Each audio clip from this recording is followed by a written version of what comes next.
myself, I'm a man of wealth and taste.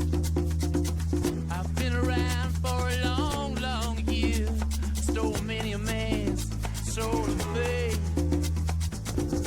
I was around when Jesus Christ had his moment of doubt and pain. Made damn sure the Pilate washed his hands and sealed his face.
get up that great big hill of hope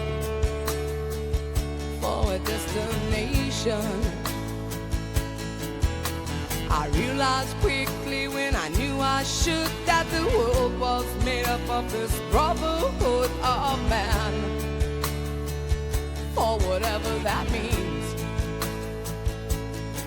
Into a crisis times when I'm lying in bed just to get it all out what's in my head. And I am feeling a little peculiar.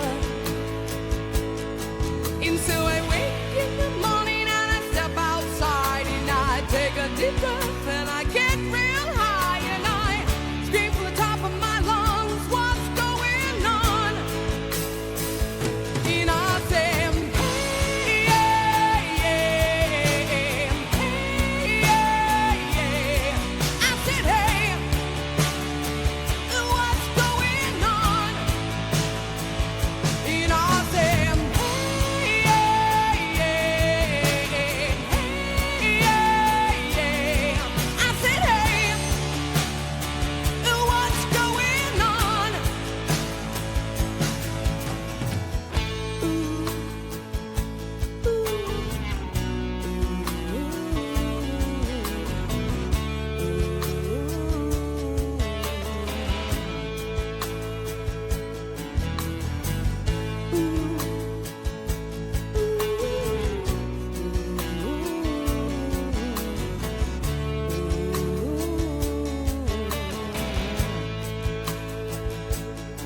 And I try. Oh my God, do I try? I try all the time in this institution. And I pray. Oh my God, do I pray? I pray every single day for revolution. Into a crisis times when I'm lying in bed just to get it all out what's in my head. And I am feeling a little peculiar. Into a wake in the morning and I step outside and I take a deep breath and I get real high and I scream from the top of my lungs, what's going on? And I say, hey, yeah, yeah, hey, yeah, yeah. I said, hey, what's going on? And I said, hey, yeah, yeah, hey, yeah, yeah. I said, hey, what's going on? I said, hey. And I said, hey, yeah, yeah. I said, hey. I said, hey. What the fuck is going on? What is going on? What's happening?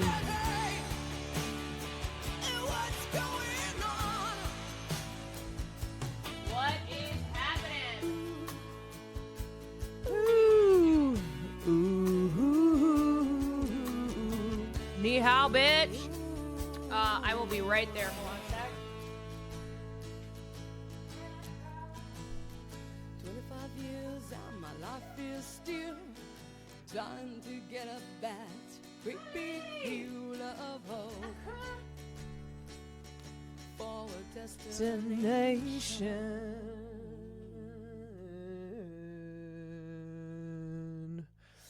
Audra was robbed. That's what's happening. You know what? That's the real tea. That is the real tea. Uh-oh. Oh, no.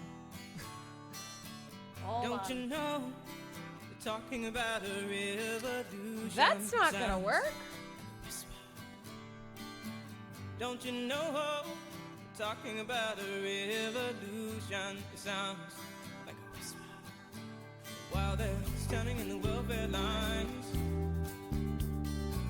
crying at the doorsteps of those armies of salvation, wasting time in the unemployment line. Sitting around, waiting for a promotion. Don't you know? Talking about a revolution. It sounds poor people gonna rise up, get their share. All right, just enjoy the sounds of Tracy Chapman right now while I try to fix this. Poor people gonna rise up and take what's theirs. Don't you know you better run, run, run, run, run, run, run, run, run, run, run, run. Oh, I said you better run, run, run, run, run, run, run, run, run, run, run. Okay, why the fuck is that not working? It's finally the tables are starting to turn. Talking about a revolution. It's finally the tables are starting to turn. Talking about a revolution. Oh no. Talking about a revolution. Oh, while they're standing in the welfare lines, crying at the doorsteps of Why- the armies of salvation. Why is that like that? Wasting time in the unemployment lines, sitting around waiting for a promotion. Don't you know? Talking about a revolution sounds whisper. And finally the tables are starting to turn. Talking about a revolution. Yes, finally the tables are starting to turn. Talking about a revolution, oh no. Talking about a revolution, oh no. Ah! Talking about a revolution. Why is that happening? Oh no. Oh god, my neck. Oh, I just did something to it. Okay. Alrighty, folks. Okay, you know what?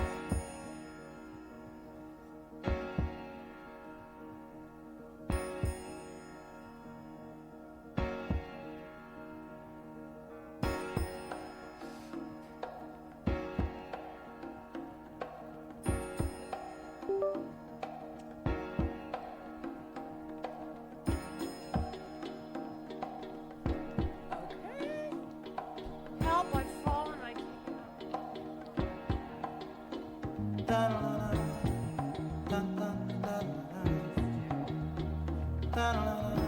What is happening? Okay, please. Spend it on the have-nots. Money, Oh boy. we make it. Before we see it, you take it. Okay, why is that just Oh, make me wanna holler the way they do my life. Yeah. Make me wanna holler the way they do Is it my panic life. time? I They say honestly. living, they say living. What the No, fuck? no, baby, say living. No, no, no. Okay, did that fix it? Yeah, I think that fixed it. No chance to increase Okay, we're back. finance. Real-time tech. Bills pile up, Real-time tech support. sky high. Oh my god. Sitting that boy on That down here. Here we to go. that. Oh, What the hell? yeah, make me wanna holler. Dragon Army, thank you for the 5 gifted subs. Gifted subs are 35% off right now for 5 subs or more. If you wanted to ever gift 5 subs in the stream, now is the time. Dawn, thank you for the 27 months. Hog Trucker, thank you for the 12 months. You and Will were amazing at Death Stranding Red Carpet. Thank you so much. Chuck, thank you for the 27 months. Mo Core, thank you for the 5. Jen, thank you for the 28 months. All right, how we doing? The LA Occupy... No, shut up! The LA occupying forces taking over Lil Tokyo? Those fucking bitches. Those bastards! Bad breaks, Not my Lil Tokyo. No. natural. All right, if you weren't planning to protest, now it's time. It is time. They said, remember Pearl Harbor? They're like, we're doing this for Pearl Harbor. And make me wanna holler and throw up both Oh my God. They're doing that because they know Marsh and Hassan are there. That's why they're doing it. All right, let me turn this down a little bit. Although this song slaps. Let me make sure. Have that on my playlist. Little Marvin Gaye. Okay, everyone. Hi. Welcome in. Welcome in. Welcome in. There's a lot going on. There's a lot happening, especially in the city of Los Angeles, where I live. This is happening in my backyard. But this is happening in all of our backyards. And there are protests that are happening in other parts of the country. A lot of the eyes have been on Los Angeles because of the raids that have been conducted. They were going to Home Depot. These fucking slags were going to Home Depot, just ripping workers out of Home Depot and other establishments on the pretense that they are illegals. And you know how we've just normalized treating unarmed migrants like they don't have any rights and that they need to be treated with the full force of the state and the federal powers. So again, this is happening here in Los Angeles, and then that produced protests.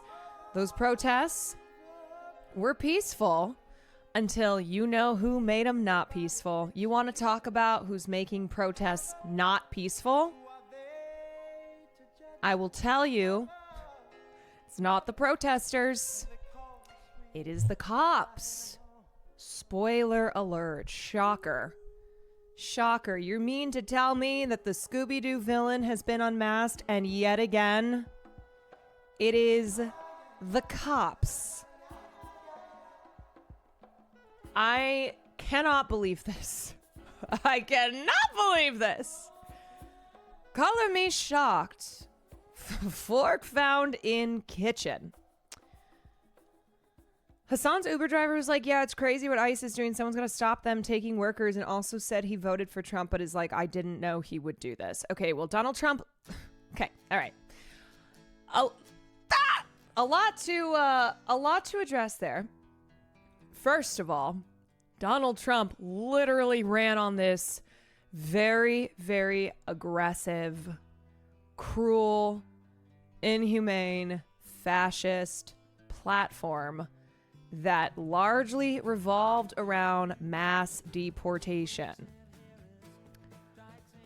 So it's always funny when someone who voted for Trump is like, I didn't think he would do the thing that he promised to do, and that's why people voted for him. This has been his agenda for a long time now. Okay, so that aside,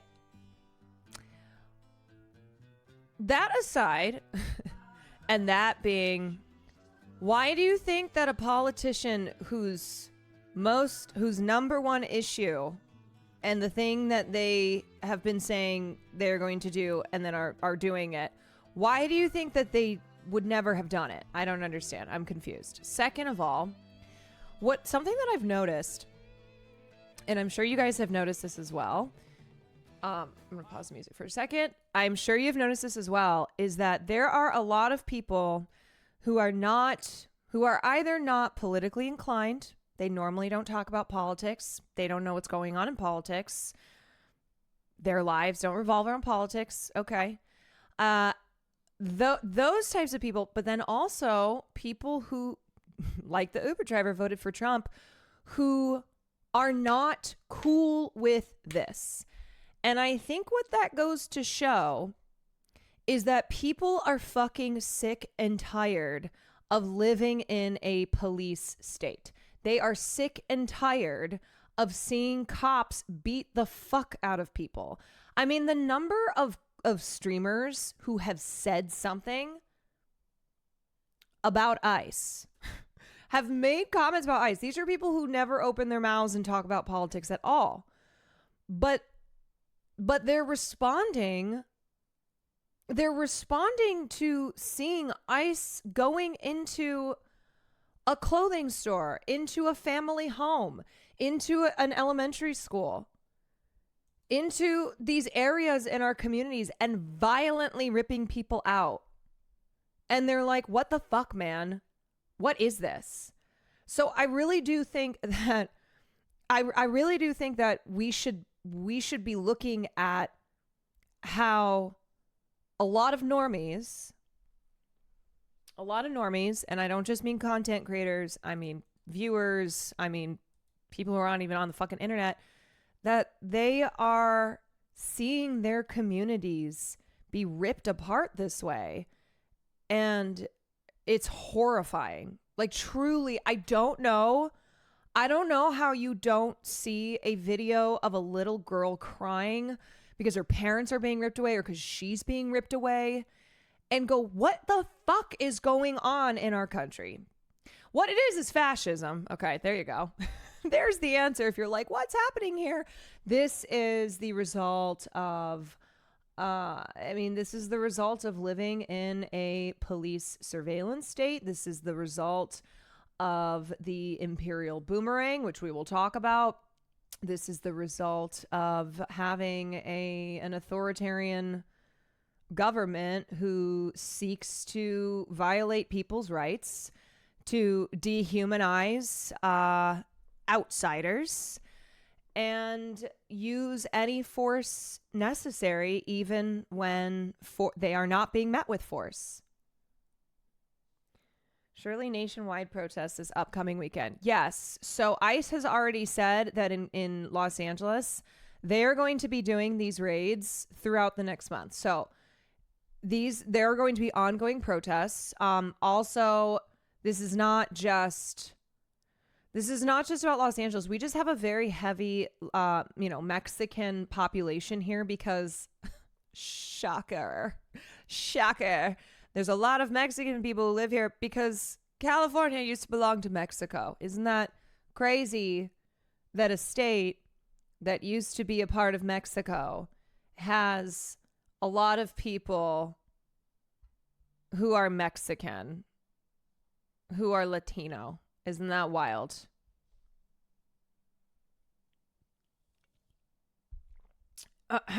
Erebus, thank you for the 4 months. Frank and Furta, thank you for the 8 months. Just Nuke It, thank you for the 5. Yeah, it's crazy to be in a city like LA and go, why are there all these Mexican flags? You know what? Also, if you don't fucking live in LA, first of all, shut up. Shut up. A lot of people who are going, oh, what's up with all these Mexican flags? Come to Los Angeles, first of all. See how many Latinos live here. This is a very diverse city, okay? The city is literally called Los Angeles. Where did the name come from? Also in Texas, of course, it being near to the border of Mexico.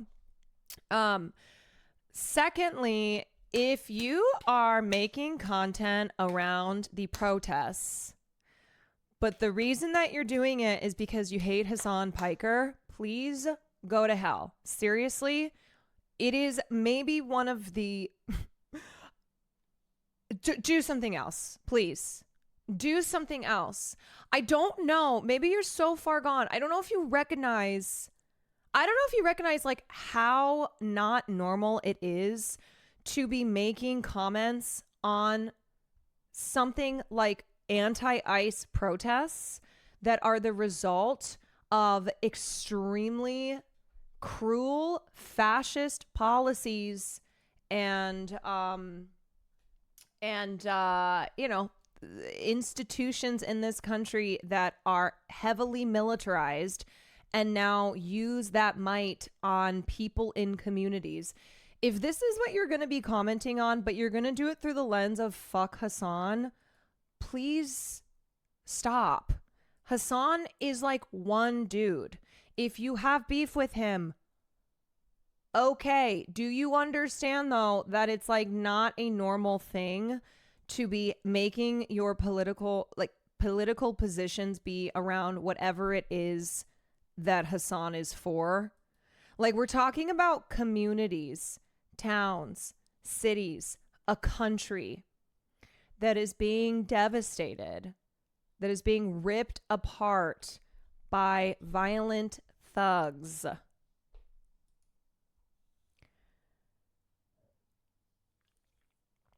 Zahn had a stream sniper today at the protest, like, get a life. I'm saying this because I think when people get really content brained, when they get really, really, just everything revolves around like the internet and internet beefs, internet drama. I think you can't see how you come across as a psycho. I think it's a reminder that you are not at all appearing to be a reasonable, normal human being when you make all of politics about one guy who is a Twitch streamer. You know? That's crazy. Hey! Oh my God, I'm so exhausted by you. Why do you do this? He has been here for 10 days. Okay, all right. Get over here. No stink. Oh my God, he's trying to take you for a walk. Oh, I'm so sorry. No, I'm sorry. He's exhausting. It should be like right there. You're going on a walk, you little ungrateful. You don't even deserve it. You don't even deserve. He's so drama, honestly. I know. Poor Wake. Poor Wake. He feels so bad every time Farley barks at him because he's like, I'm so sorry. I know it's disruptive. I'm like, it's not your fault. You're the nicest person ever.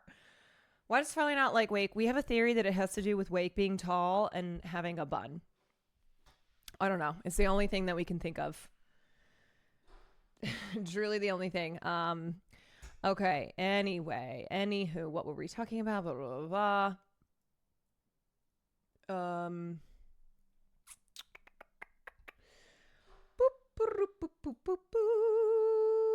A lot of people's only form of activism is Twitter. Yes, this is true. So okay, yes. If your political understanding and your opinions revolve around one person who is just like does not represent a cause, does not represent politics, then you gotta take a step back. You gotta take a step back and realize what it is that you're doing. Okay, actually, let's tune in and see what's going on here.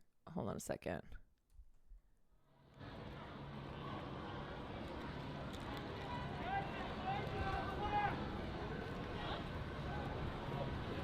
They might be pushing.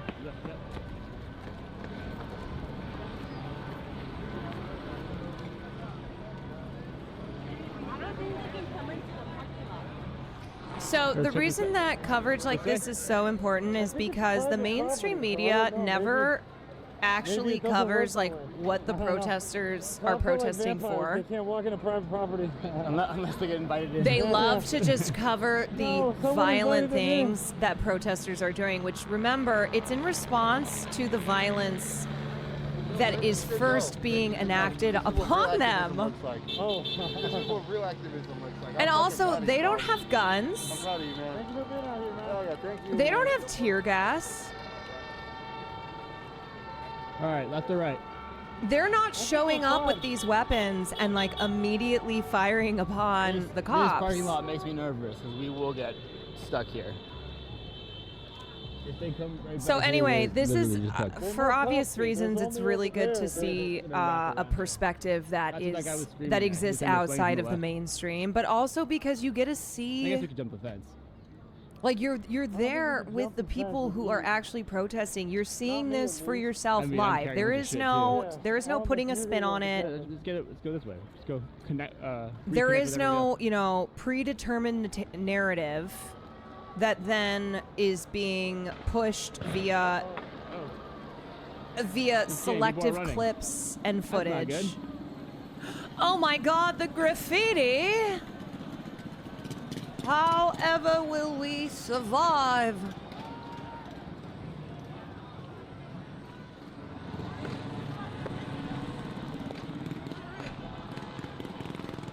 Oh, they're opening fire that way. Oh my god.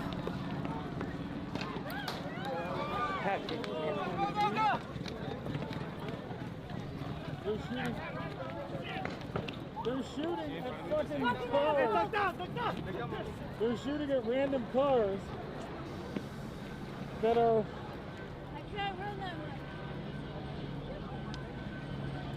That are just on the road. Oh, you mean that the cops are creating chaos?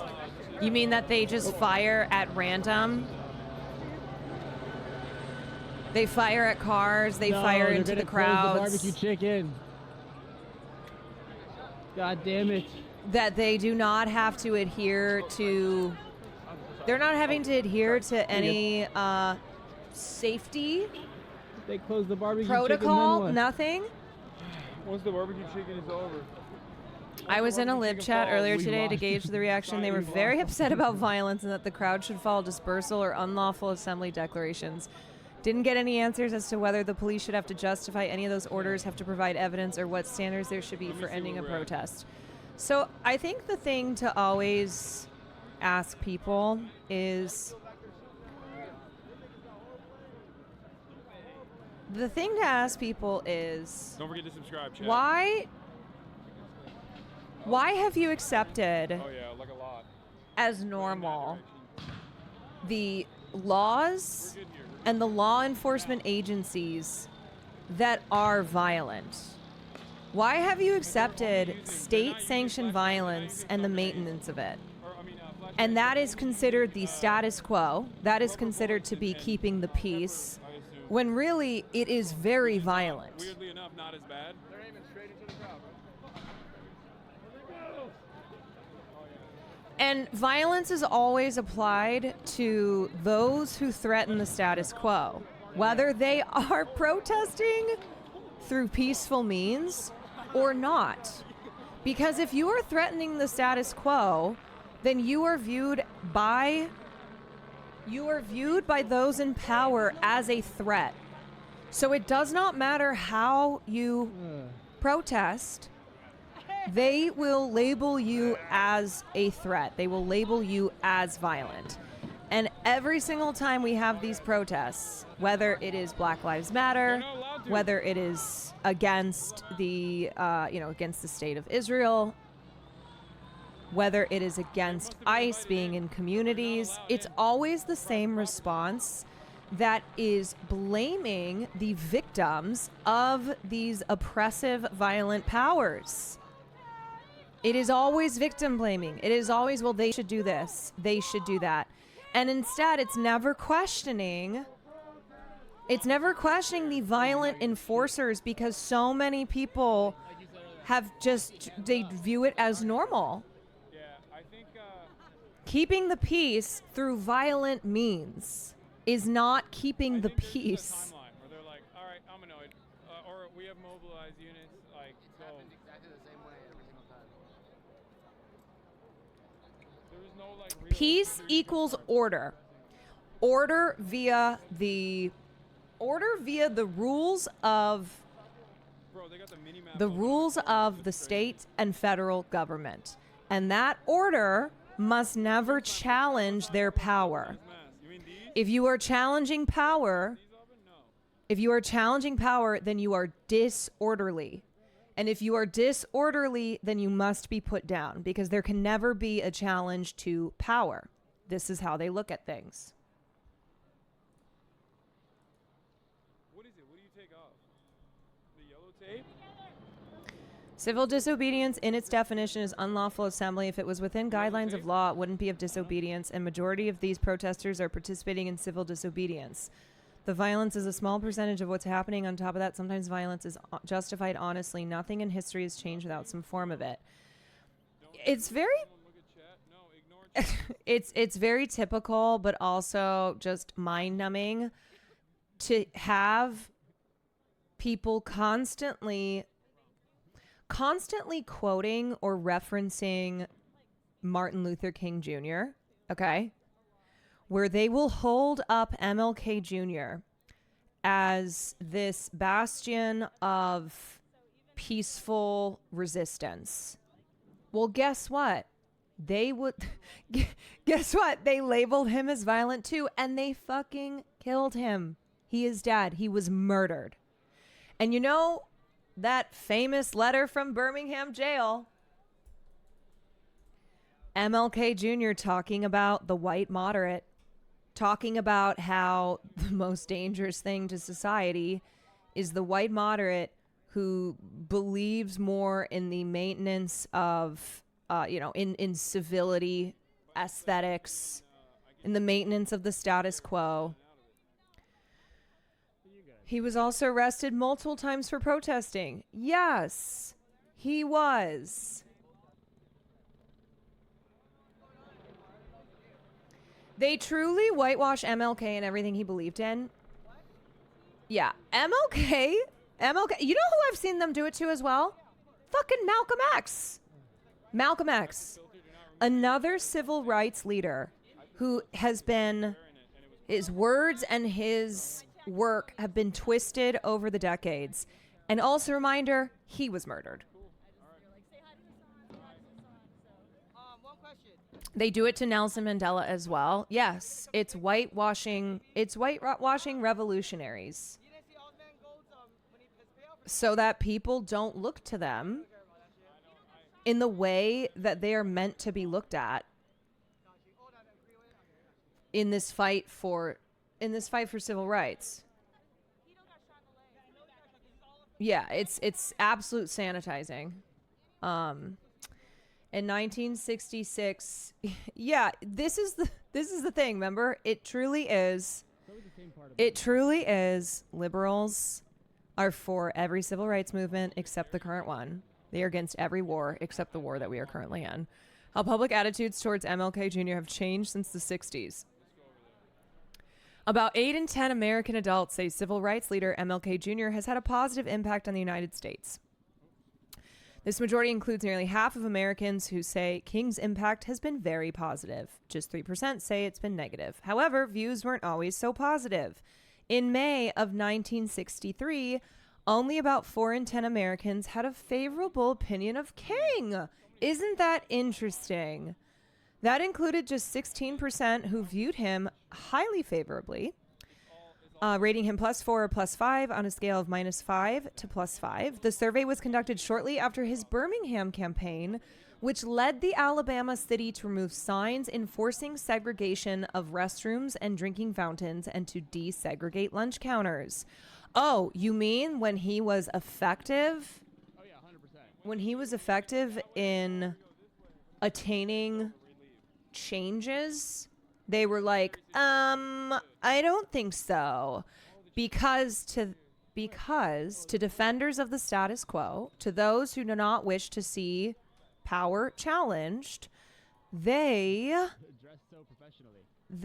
will always, in that time, in that moment, look at anybody who is a challenge to power and say, problem, bad. Rise of American fascism beat.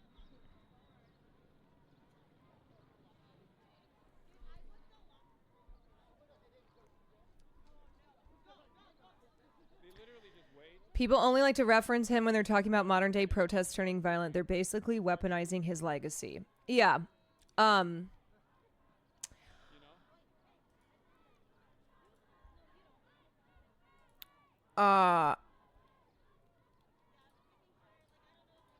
again, I wrote this on Twitter, but there's no way to protest against fascism that the fascist powers will deem acceptable. When protest is peaceful, they respond with violence. When it's not peaceful, they respond with violence. Ultimately, those who are siding with ICE, the cops, and the federal government believe the only correct form of protest is no protest at all. Because that's the truth, right?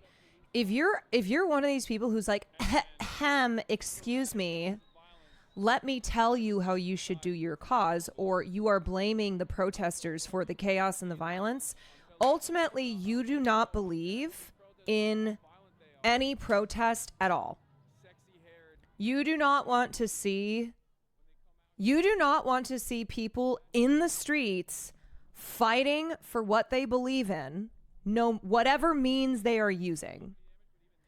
And you will use as an excuse to, I don't know, as evidence that you're right. You'll like use as excuse graffiti on a wall, a car on fire, and go, see, this is chaos. But why? Why do you think that car is on fire? Why do you think that graffiti is sprayed on the wall? And now, are there agitators, individual agitators who come in and they just want to like see everything burn? Sure. Yes. But what happens is the outside agitator narrative gets turned into this just wholly false belief that protests are comprised of outside agitators whose goal is just to fuck stuff up. Like that's all they want to do. I don't understand the fire. Okay, so let me explain to you. So the reason that so in particular, Waymo cars have been set on fire in downtown Los Angeles. And the reason that Waymos were burning this weekend is because people have started to understand that Waymos are a part of the surveillance state. And again, as I started off this stream, I said, I think there is this growing anger and pushback on the fact that we live in a surveillance state. As more people become aware of drones, of other forms of surveillance that the cops are constantly engaging in to spy on people. They are spying on you. They are spying on you. Wherever you are, they are spying on you. They have invaded your communities. So anyway, Waymos generally have been pretty beloved in LA because they're very easy, convenient. We have horrible public transit. Our city planning is ass when it comes to like, traffic. So people have been taking Waymos around the city because of those reasons. But now they've started to become like in cities in San Francisco, for instance, the tech capital, they have become a symbol of things like gentrification, of the fight over public transit funding, etc. And now, in addition to that, they are being counted in with the proliferation of surveillance that the cops are engaging in. So like people have become aware that more and more surveillance has become a part of our day-to-day life, and that all these social platforms hand your data over, that your technology is being fed to your technology is being handed over to law enforcement.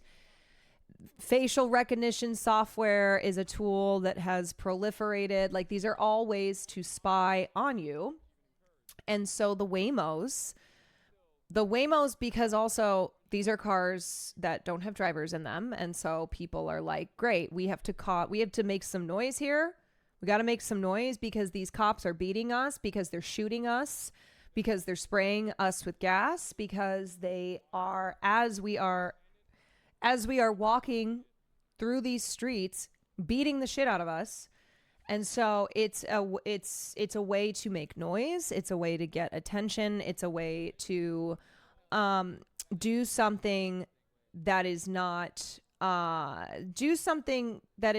then just turning around and like shooting cops. But because, as I was saying, this association now, the perception that the Waymos are cops. Waymos are cops.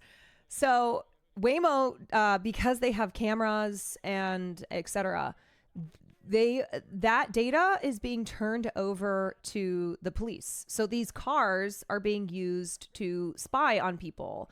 And as the Waymos are going through town, people are looking at them and being like, you're recording us. You are recording these protests so that you can hand it then over to law enforcement and they'll come after us.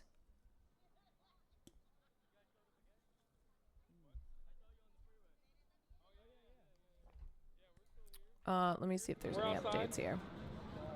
These protests need to get more organized because, like, we show up one place and then they kick us out, and then Well, that's what that's the goal. Yeah, That's yeah. what they're doing. They've been like purposely in bursts, moving people as much as possible to disperse them all around the city. Why are they handing the data over to the cops? Because Because I feel like the tech lords who own these companies, it's a lot harder for them to dominate.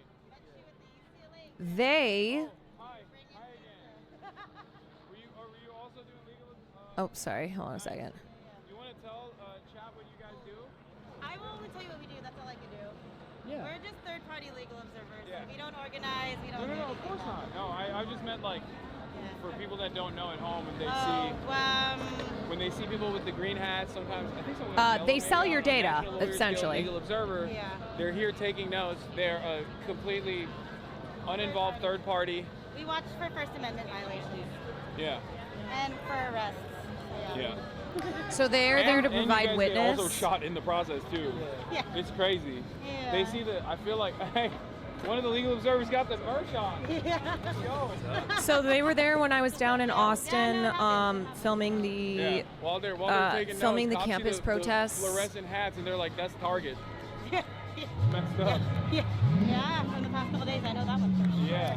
And essentially, they are Like not. I said, loud noises scare them, and also bright colors also. End They up are not scaring them there as to well. like intervene necessarily. Yeah, They are water there bottles to is be scary. I don't legal even say the observers word. and make sure that they are writing When you everything go with down. Water bottle, they go, "Oh my God, this is a weapon of mass destruction."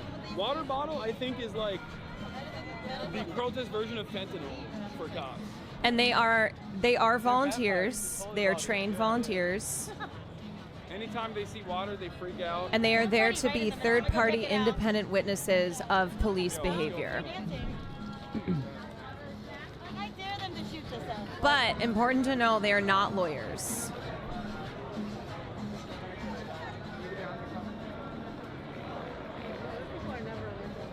I think we need some What did I music tell to you fit the before? situation today. Hold on. Demonstrations of joy also.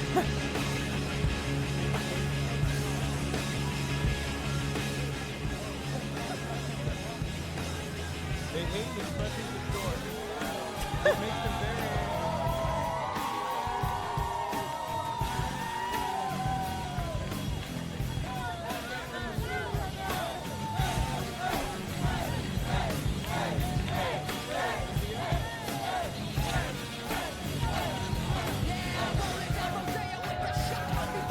I mean, do these people look like a threat, or do they look like they've come together as a community to support others in the community, to protect them?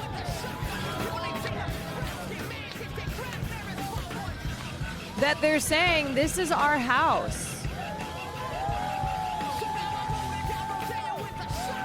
Now, let me say though, like, they are a threat. We are a threat when we protest this way.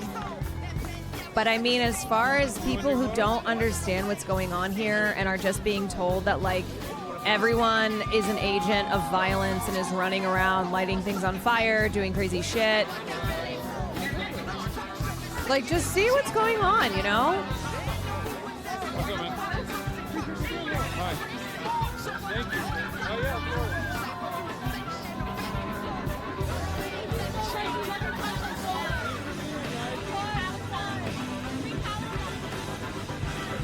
Look. Oh my God, Mexican flags, but I thought this was America. It's very funny that the same people who will be like, oh, how dare you fly an American flag in America, will have like an Israeli flag. Look, oh, but that's fine.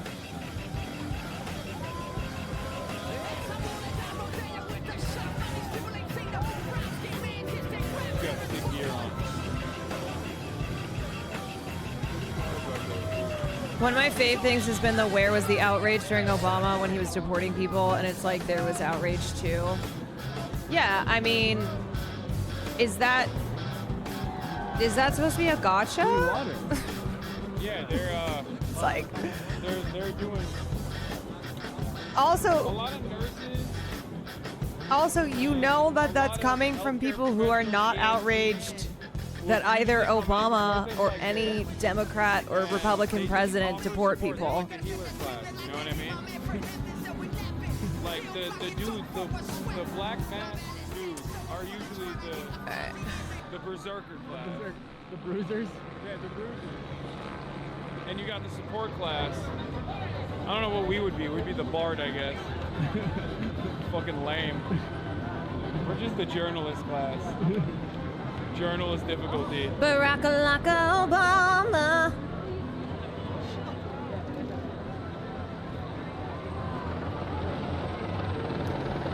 Has been so hopeless and sad lately as someone who's personally affected by this shit, but seeing the people stand up makes me a bit hopeful. My dude Omar in fucking Gaza I do believe, saw me in like, the protest and replied to my protest like he's in Gaza right now.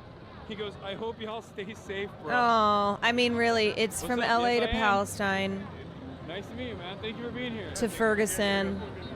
Oh shit, look at that. God damn. You got me as I was riding past. Oh my god. Yeah, they just will, like, shoot you. Presents of joy are not allowed. Did you guys see that, Muting. did you see the Yeah. Australian journalist who they shot in the head? Or, I don't know if it was in the head. Wait, where's that clip? That's crazy. They just popped him. They were like, moving target. Yeah, They got extra they points just shot this Australian TV reporter. She was shot in the calf, up. sorry. Yeah, that's crazy. International solidarity, man. Dudes in fucking Gaza. Yeah, not an accident. Like, I hope y'all stay safe.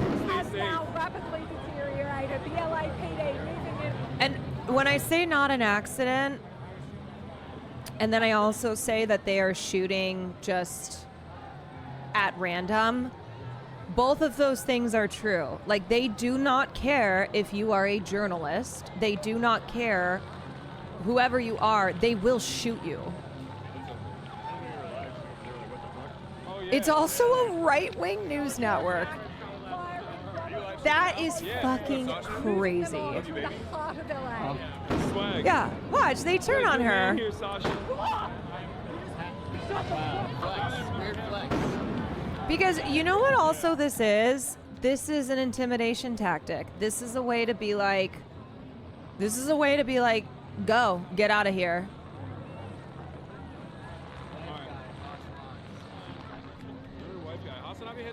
What the fuck? Too much fucking grass. They need to touch less grass. Log and into watch more. TikTok. They need to stay at home and watch me instead. You know what I mean? You need to stay at home, watch me all the time. Don't go out to protest. I'm just kidding. Subscribe. I'm not kidding about that. Subscribe for free, or for $6. I don't fucking know. Ever since I stopped doing the ab race, I don't have the heart. I've lost the soul. I don't know. What do I want to do? I don't know how to log in. Did I get banned? I don't know. Why would I get banned? 9 hours almost. Password? We can. Bro, hit that why am I, biggest spot. why can't I? Sure. But it says no. I think it's closed. All right. We can end it here. I think. We can Oh my end it god, here. I can't get in. I cannot get into TikTok, unfortunately.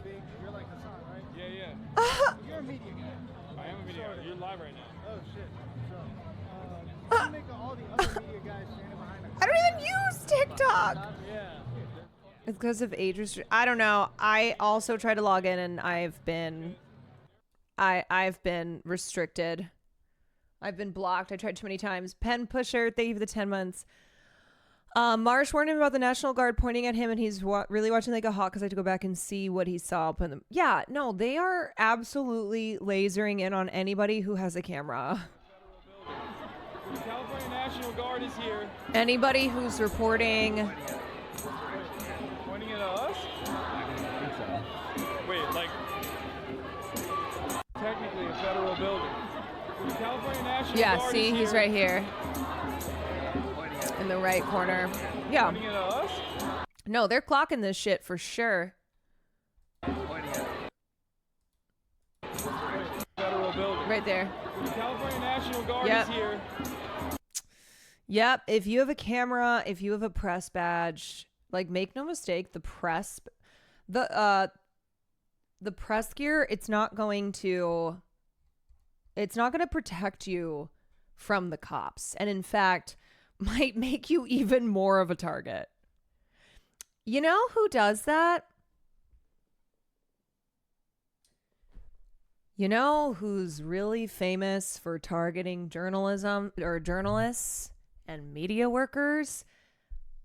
The IOF. And who are U.S. cop forces trained by? I wonder where they trained. Do we see how this is all connected? These law enforcement militarized groups across the United States and also within in our ally states, why do you think that they have the same gear? They use that gear on protesters. They have the same tactics. Okay, this is a different angle. Why does the NYPD have an office in Tel Aviv?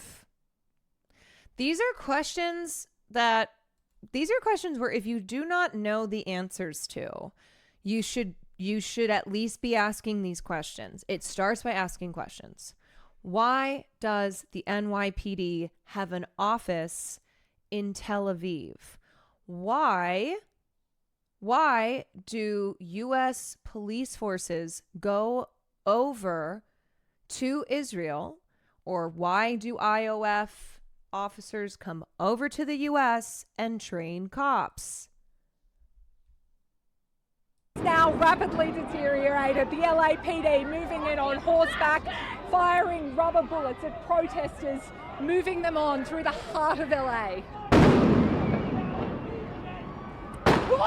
So, also, the reason that fucking guy did that is because there was an explosion over there, and he took that moment and went like this and shot her.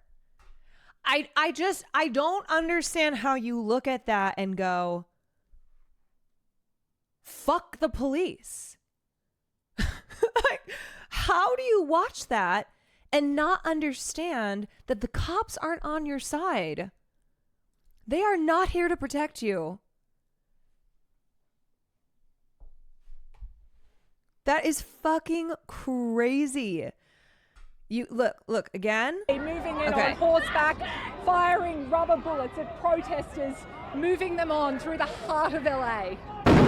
Okay, so large explosion over yonder. And then this fucking guy, you can see him. He turns, shoots her. You can see him aiming clear as the day. Oh, okay. I think he ended the stream. I hope everything was fine. Okay. Yeah, many such examples of this, by the way. Many such examples of the cops being caught on camera using targeted violence like this.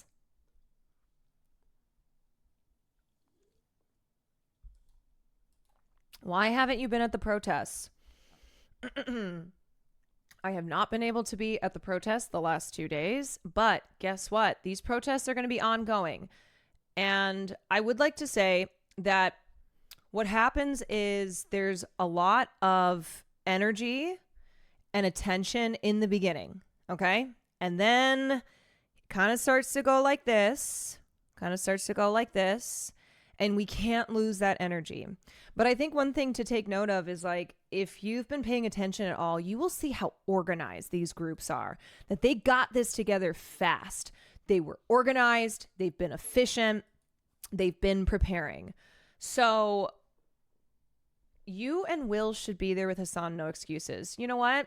You're going to take a week off. Goodbye. Shut the fuck up. Oh my fucking God. Oh my fucking God. spicy water, take a week off.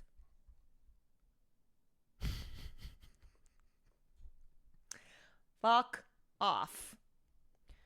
Fuck off. That is maybe a category of one of the most annoying chatters to exist. One of the most annoying chatters to exist. Please do not be like that chatter, y'all. Please do not be like that chatter. No, I know that most people are not like that. Trust. I do not take one person and treat them as representative of the whole because I know better. But it is, anyway, as I was saying, a reminder that these raids are going to be ongoing. The ICE has stated as such that this is not just something that they're doing for 48 hours. These are going to be ongoing. So I do think it's important that we keep the energy up, whether you are just tuning in to make sure that you see what's going on, to throw your support, etc. Or if you're participating in a protest, make sure that you are prepared. These are going to be ongoing. So if you're like, oh my God, I don't have a mask, I don't have this, I don't have that, I can't. Don't rush into going to a protest if you're not prepared. They said they're going to be at least 30 days in all of California. Yes, but also like this is an ongoing battle. This is not just something that wraps up in a day. This is not something that wraps up in a month. There's a huge protest happening tomorrow against ICE and NYC. I think I'm going to chat. You come as well. Yeah, there are protests that are happening now in Texas as well. So they are going to be ongoing. And if you feel like, oh my God, I just really want to go, I want to be a part of this, great. But make sure you don't just like rush into something. You want to stay safe out there. You want to be smart. You want to be safe. You want to be smart. You want to make sure you're protected.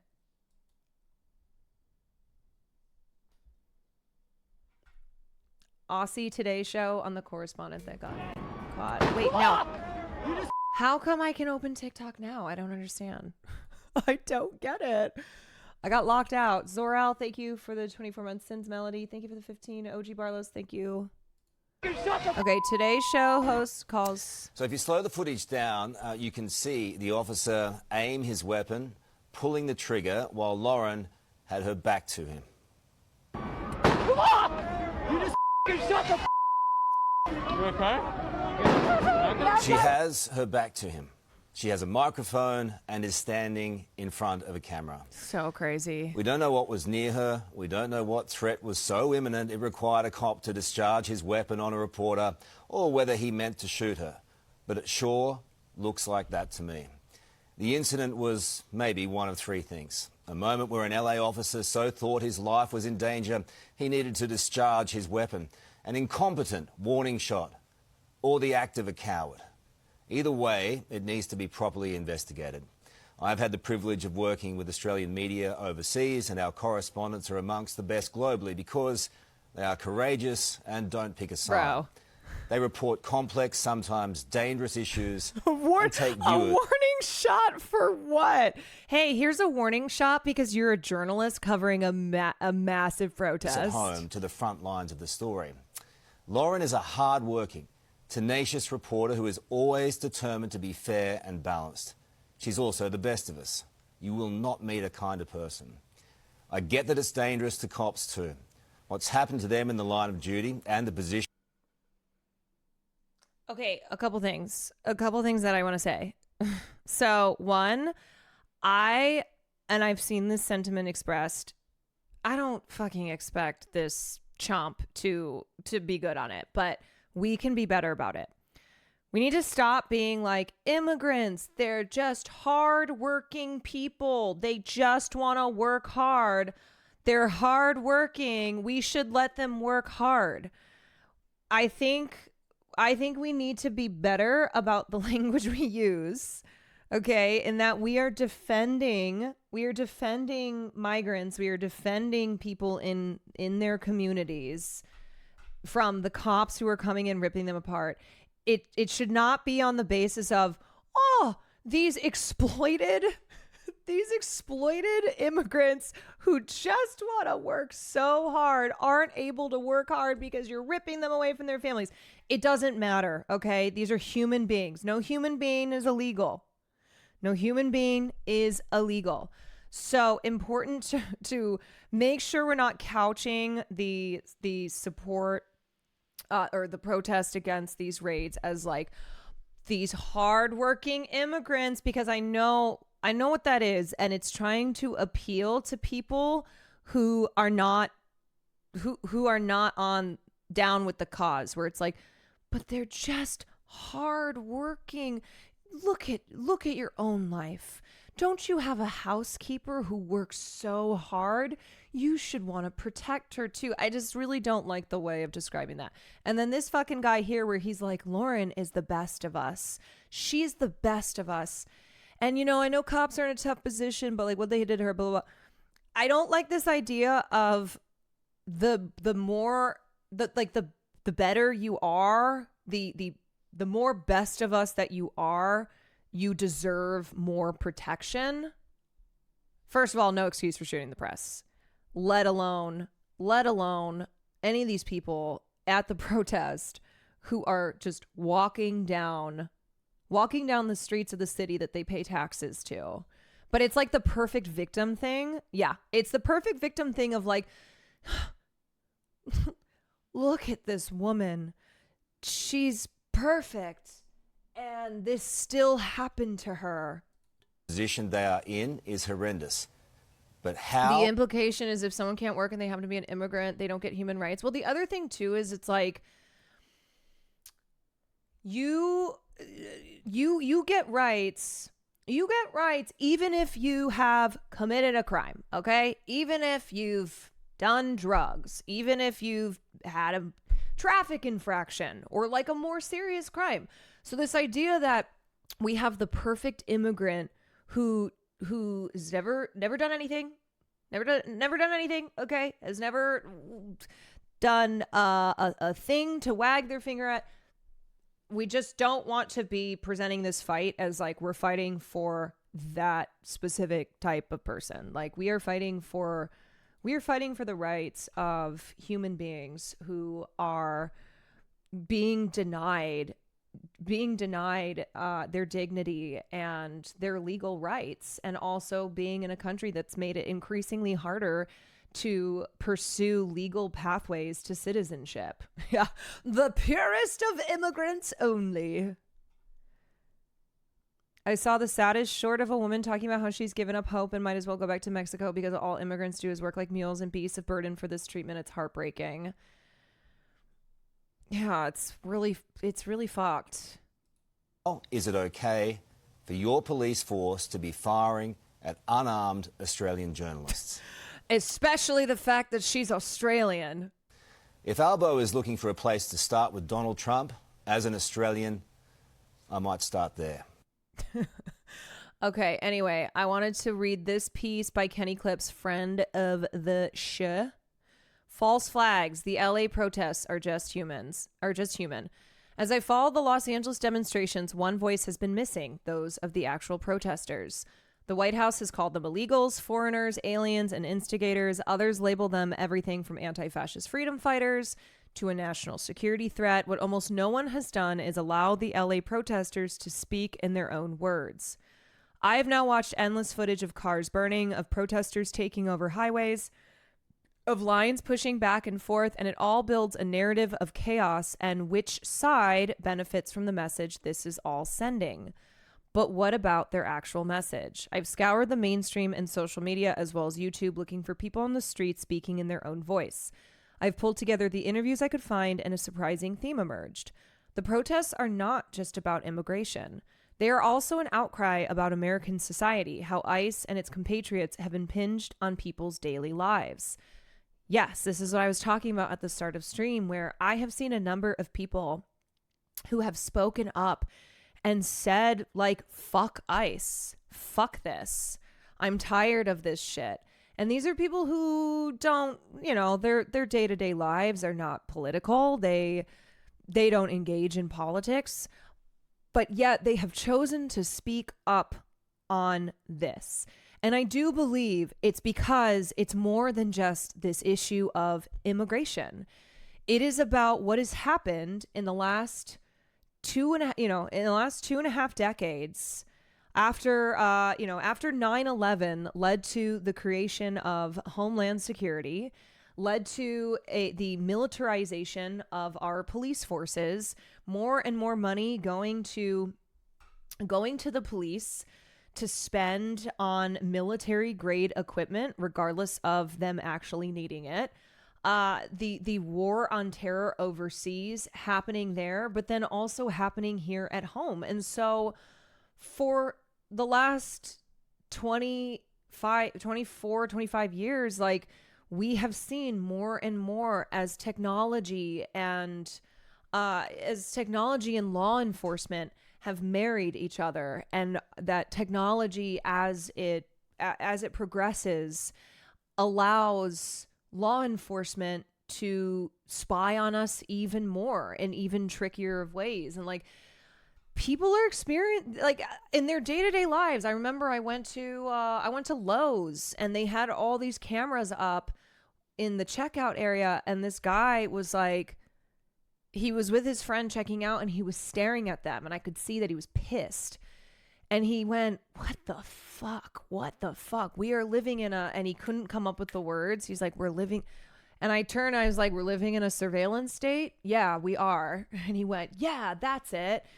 And he just kept like looking at the camera, which was showing him in it, and just had a mixture of like fascination that it was there, but also of like this rage within him. I was like, yes, feel that rage.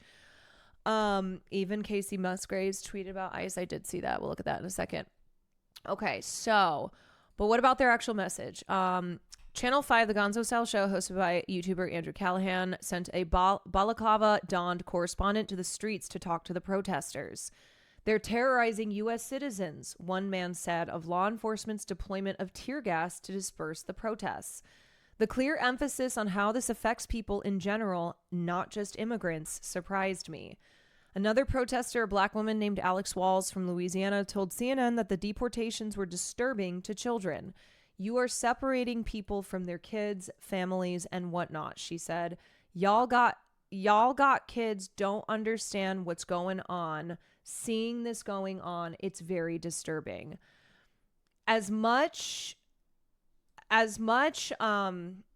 media control as there is, as much as our institutions work to support the authoritarian powers of, well, currently Trump, but whoever's next and whoever came before.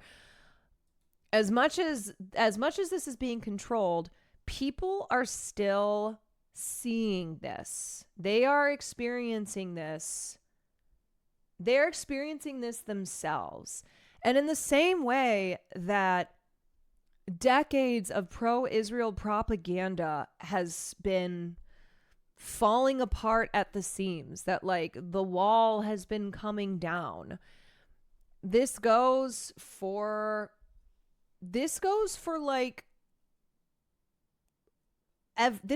everything.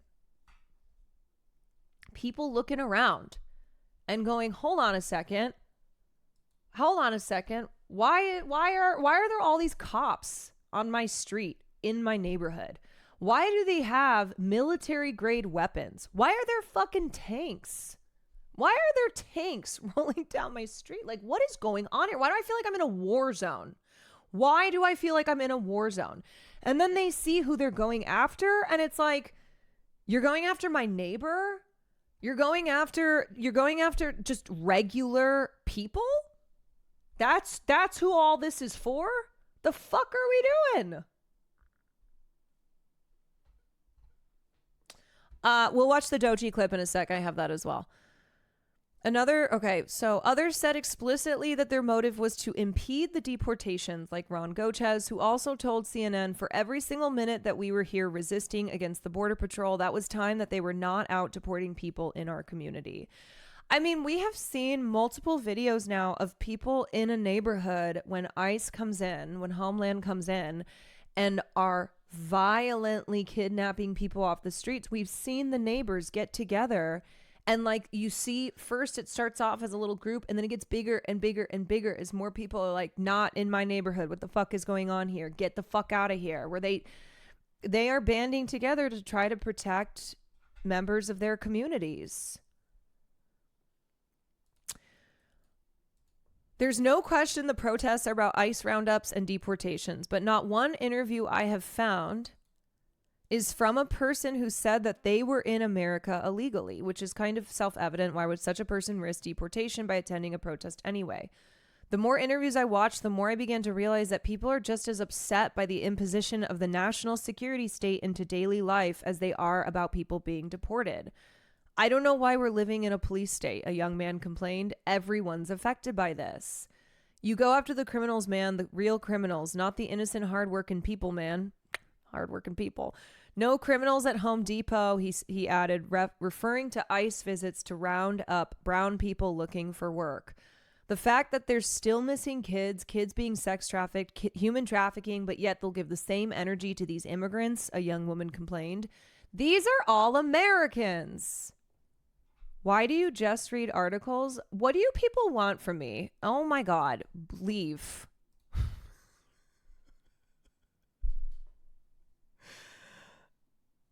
You know what? Yeah, I'll be right back. I'm just, you know what? Forget everything that I'm doing.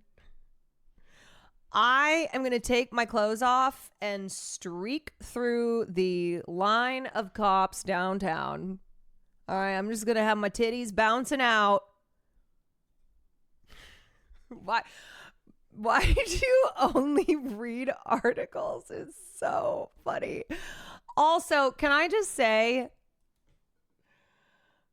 again, I am not judging the whole off of individuals.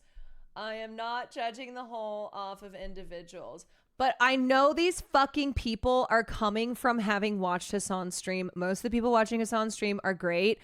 But I feel like there's probably a Venn diagram of people who are watching his stream who think Twitter is activism, but then also will be like, well, Caroline, why aren't you doing this? Why aren't you doing that? Why aren't you doing that? And then also like are caught up in the excitement of it because they think it's exciting, that it's like drama. They're like, ooh. Because no person who gets it is saying this kind of shit. Okay, yeah, they ask and then they're sitting around watching streams. What the fuck are you doing? How about that? I'm a pop culture commentator. Let's not forget that. I'm a pop culture girly, but I'm also a leftist, and I care about these things. And this is my city. This is my backyard, and that's why I'm talking about it right now. And you know the other funny thing about it? If I were to go out and not post that I was at a protest, but to just go, and I've done that. I have been to multiple, for instance, pro-Palestine protests, ones that I have done on stream because I thought it was important, and then other ones that I just went to, that I was just at. But it's like the whole, if you don't put it on the internet, if I don't, make it into a thing that these people can consume, then they're like, what are you even doing? You have no idea what I do in my life. Unless you're living in my walls. Unless you're living in my walls, you do not know what I do. And you're a fucking weirdo for saying anything about it. Why don't you go bother XQC? Okay, how about that? Please go bother XQC. Anybody who has anything else to say, go bother XQC. Go bother Asmongold. Please go bother the people who are talking about how they want to run over protesters. Who are talking about how protesters are losers because they hate Hassan. Please go bother them. Go. If you want to go bother a streamer, go over there. Get out of here. You are not on the team. Roast, thank you for the bits. As a resident of LA County, thank you. No, it's not even like I am not even out here being like, look at all this. You should be thanking me instead of coming at me. I'm just trying to talk. I'm just trying to share. I'm just trying to share stuff, you know? Like, I have a lot of journalist friends who have written some great pieces in the last couple days, and I'm sharing their words as a way to, like, remember, you know, what's going on here. And but have you said thank you yet? Have you said thank you? Burgles, thank you so much for the 20 gifted subs. I appreciate ya. I appreciate ya. Oh my God. Hogan, thank you. Mandy, thank you. Baby Matcha Latte, appreciate ya. Alexander Vibes, appreciate ya. Pure Battle Sword, thank you. Psycho the Druid, thank you. It's Ginger Panda, thank you. Zor-El, thank you. Sins Melody, thank you. Anybody I forgot, thank you so much. Okay, let me finish reading the article, which is the only thing that I do on this stream is read articles. Maybe that person's like, I can't read, and it's triggering me that you're reading. Wait, stop it. That chatter's fourth message in chat almost a year ago was asking you to read more articles.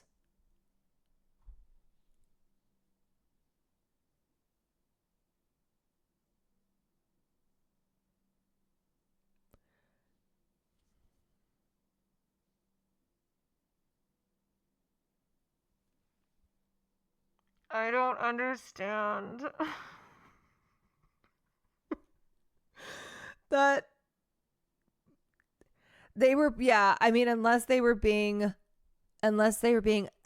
ironic, they were being sarcastic.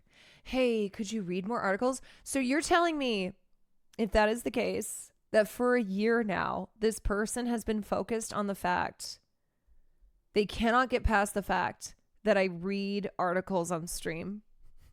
That I read. It has been a year. It has been a year. Okay. Sag, I never learned how to read. You know what? Sorry to anyone who doesn't know how to read. Leah Michelle, I know you're in chat. Sorry. I'm sorry for triggering you because I do read on stream. So, just want to apologize for all people, okay? Who cannot read and are upset by the fact that I read on stream, okay? We're almost done. We're almost done. Wow, let's finish this. Okay. They are all Americans. President Trump, in his first month in office, issued an executive order labeling illegal immigration an invasion, thus national securityizing the issue.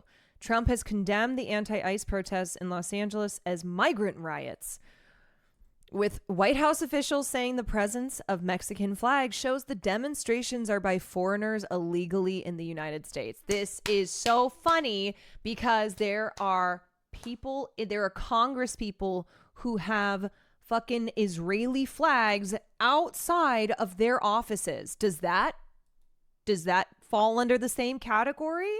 Is that the same thing or no? Because Israel is our greatest ally. Israel's our greatest ally, so actually it's good and totally normal to have your entire personality be and every decision you make in Congress be first and foremost in service of Israel. That's normal. There's just one problem. It's bullshit, as the interviews demonstrate. One of the Mexican flag wavers was interviewed by the New York Times and said that she was both an American and happy to be one. I'm a very proud American, said 36-year-old Elizabeth Torres, who explained that her grandparents immigrated to the United States. But I have to show support also for our Mexican brothers and sisters.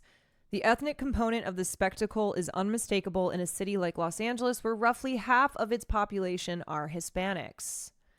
Speaking out is dismissed by their own government as the disloyal words of an illegal. Is it any surprise that people are pissed off? Try to imagine the hysterical backlash against the Mexican flags happening to, say, the people who protest with Ukrainian flags. It would never happen. Or Israeli flags. They're Hispanic, a young woman said of the people being deported. They're all deported. They're all Hispanic. Now the National Guard and the military have been added to the combustible mixture, all predicated on the supposed national security threat. While Trump and company scream foreign invasion, the opposition cry fascism. Lost in all this is what the protest is about.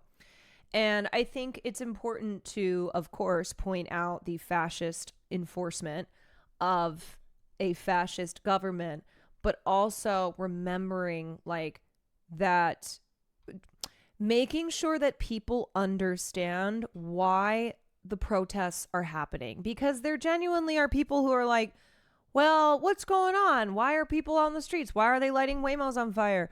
Why are they causing a ruckus? Why are they insert whatever thing they've heard their favorite content creator or something, the mainstream news say?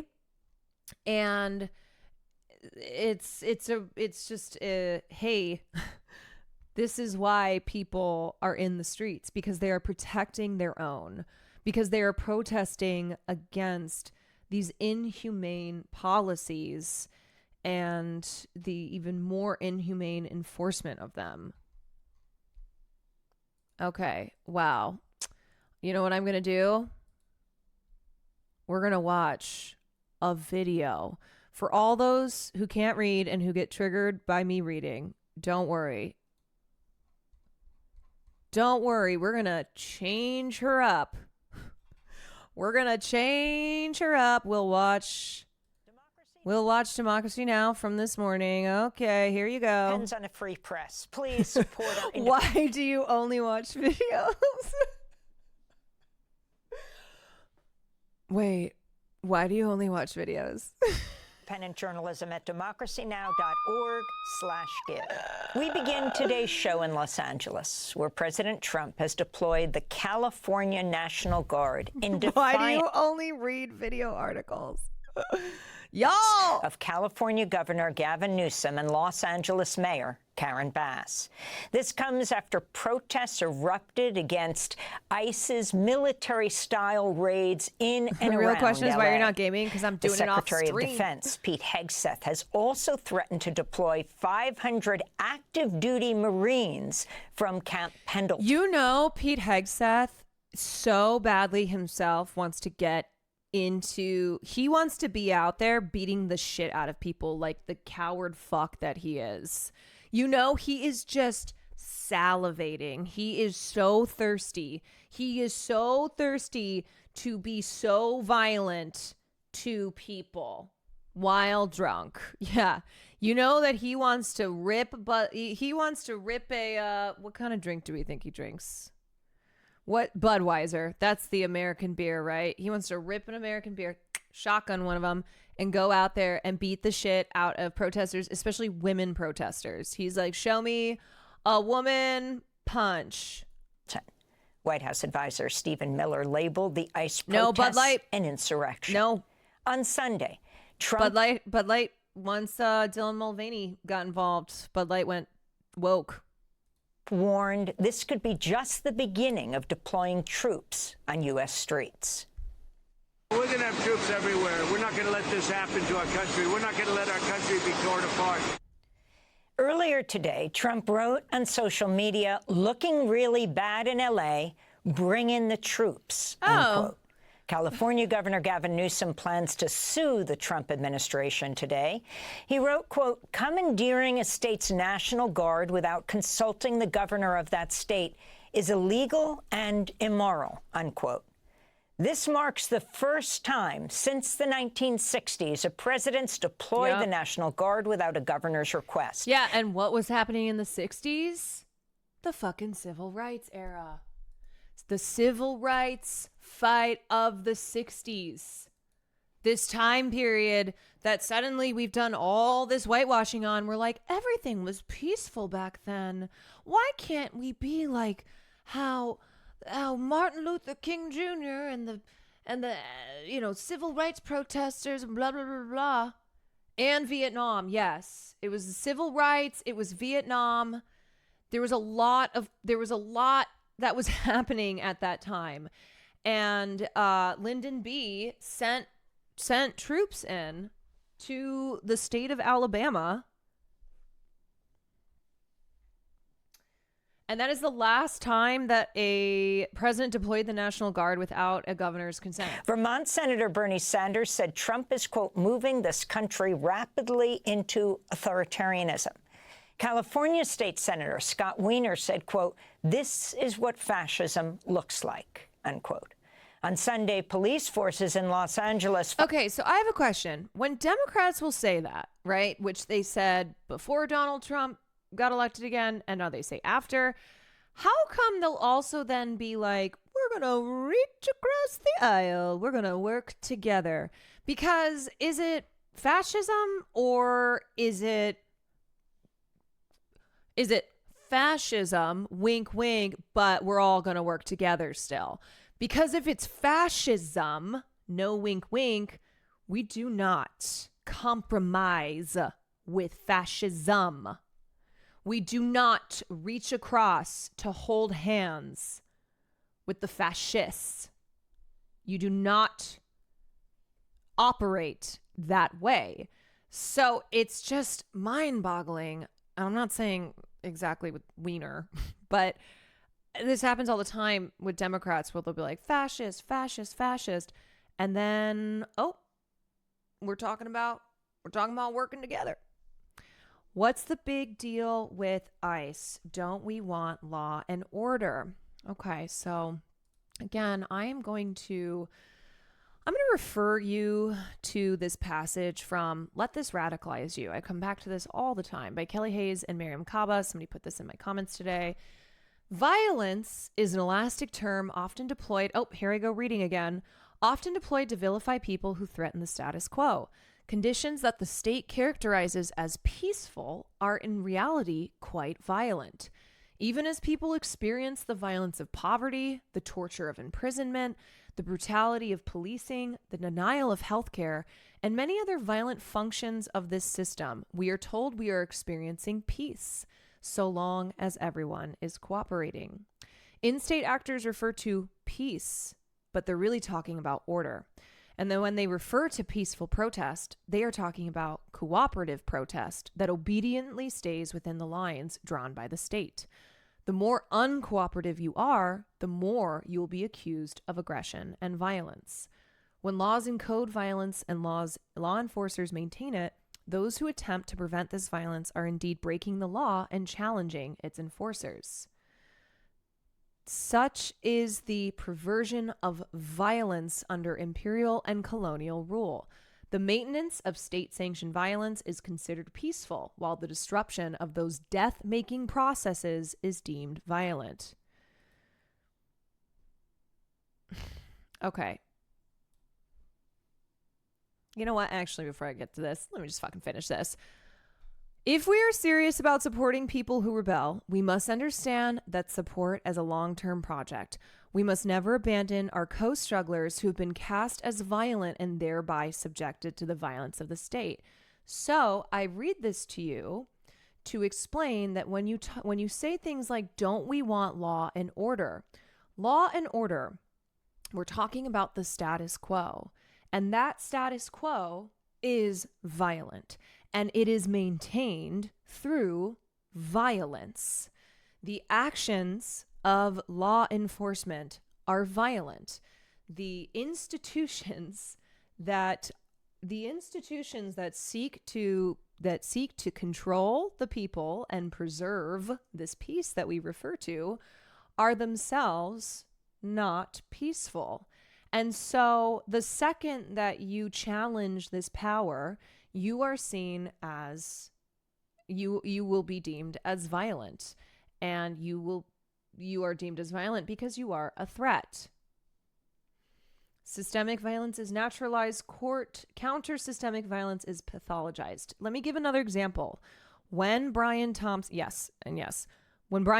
was murdered by, we don't know who, but when Brian Thompson was murdered, the outpouring of the outpouring of just condemnation and shock from the media, from our political class, shows you that that is what is considered a murder.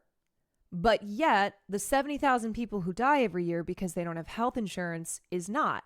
That is social murder.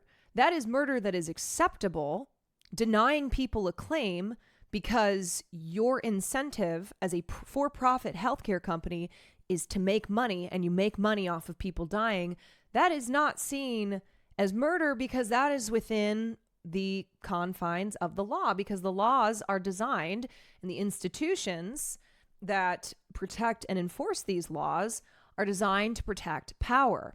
So why is it that Brian Thompson being shot in the street by, we don't know, that is considered murder, but the tens of thousands of people who die every year because they are denied health care is not? Why is it that Brian Thompson, who himself was responsible for instilling an AI program with a 95% error rate, which means that it was denying the claims, and specifically the claims of older insurance carriers at United, it was 95% denial rate is what I meant. Sorry, not error rate, denial rate.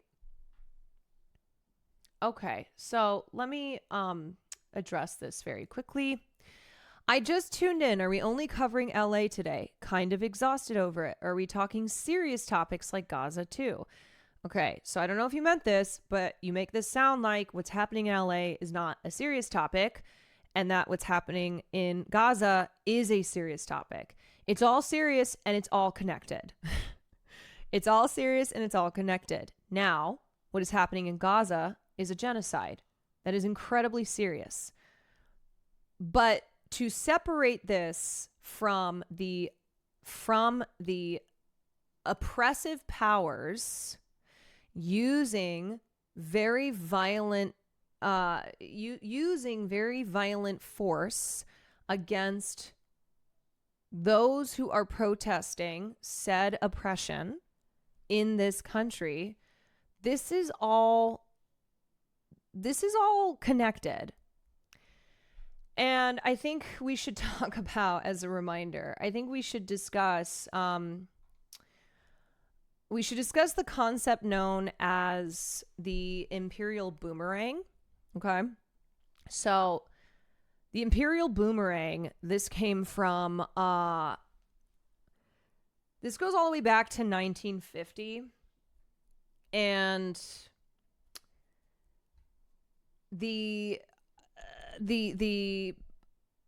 thing about the idea behind imperial boomerang is that what happens overseas by the imperial force that is the United States of America and other imperial powers comes home. So a boomerang is something that you throw and then it comes back. So there is this separation that people at home will have from what is happening overseas. So take the United States. Foreign issues, right? And even Palestine still. These are seen as, well, that's happening over there. It's not happening at home here. I don't need to pay attention. I don't care, whatever. It doesn't affect my life. Except it does. It's also known as blowback. This is also the term, when we talk about blowback, when we talk about an action has a reaction. So with the imperial boomerang, let me give you an example. So in the early 2000s, post 9/11, when the war on terror advanced, when we were over in Iraq and Afghanistan, we were testing out surveillance tools, military warfare techniques, and utilizing equipment that eventually all of this that we were doing overseas came home to the United States. So when the Department of Homeland Security was created by President George Bush after 9/11, they started to acquire these tools and these tactics from the, from the military that was utilizing them in the Middle East, and they were doing it here at home. So it's why police forces became more militarized, because they were given in their budgets money to purchase military grade equipment regardless of need. So as overseas occupation, as our operations overseas in the 2000s went on and on, it started to blow back. It started to boomerang back and was happening here at home. So a lot of what you see the cops using, what you see DHS, how they're operating, this is coming from how we have operated overseas via our imperial excursions. Chatter first typed saying they're from Gaza, and why am I getting singled out? Typed from Gaza, watching from the West Bank right now. Yeah, man, sue me for my brain being a little frazzled right now, starving and under missile attack. This is Twitch, and it kind of means that I know how this stuff goes. I know how this stuff goes. I am just, you know what? I am not going to state anything. I am not going to state anything as fact. I will just raise an eyebrow. That is what I will do. What is a woman? Okay, this is how brain dead transphobes are. You simply cannot not make everything about your transphobia. We are talking about the imperial boomerang. We're talking about the anti-ICE protests in Los Angeles. We're talking about Palestine, and you come in here to be like, yeah, so define a woman. What is a woman?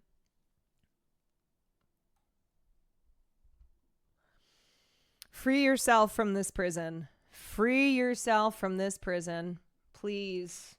You are so deep. You are so deep. Okay. Anyway, we were talking about this. Yeah. All right. They're claiming they're both from Gaza and the West Bank. They said they cannot differentiate between the two because it's all rebel. All right. Well, we're going to ignore this chatter and, okay. Actually, show respect for me, please. You went last day of my life. Imperial boomerang. Please stay on topic. I'm goodbye. You're a piece of shit. All right. I'm making a call on that. I'm making a call on that. I don't give a fuck. There it is. Okay. You know what? I've seen enough. As Dave Wasserman says, I've seen enough. People think that they're being clever. They think let me just tell you, as a Twitch streamer who does commentary on this platform, please know I've seen it all. And I am very patient, and I usually will give people the benefit of the doubt, even though I know they're full of shit. But it's just to, keep things going along. But just know that if you're a chatter and you're coming in here and you think that you're going to pull one over on me, and you're like, he, I bet she won't know. I bet she won't know that I'm LARPing here. I bet she won't know that actually I'm just trying to troll. She'll never know. Yes, I do. Yeah, I do know. I do know. fired rubber bullets, flashbang grenades, and tear gas. A great example of the boomerang and all this being connected is our police forces getting trained in surveillance tech from Israel. Yes, I mean, we talk about this all the time, where it's like, why do you think Palestinians were giving tips to those in Ferguson during the BLM protests? Because the cops were trained by the IOF, and Palestinians have had decades of experiencing these aggressive, brutal tactics by the IOF, and went, hey, we have a lot of experience, so here's what you do.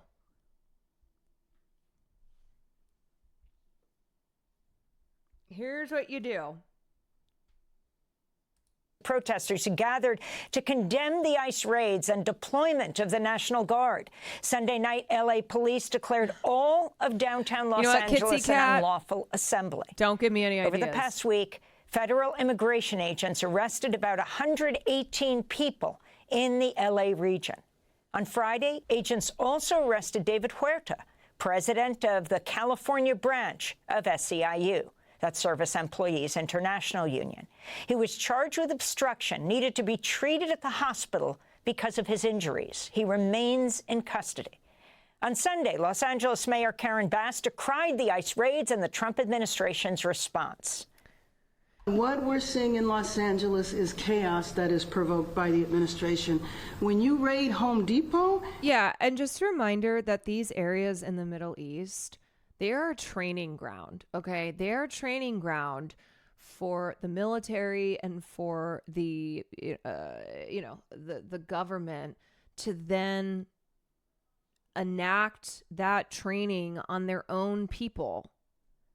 Gaza, in particular, is a training zone. It's like ground zero for testing out cyber warfare, new technology, from AI controlled airstrikes to surveillance systems. This has been going on for a long time. And so the more that people catch on to like what is happening overseas in these countries that the United States goes into with its full imperial might, whether it is Afghanistan, whether it is Iraq, whether it is in Nicaragua,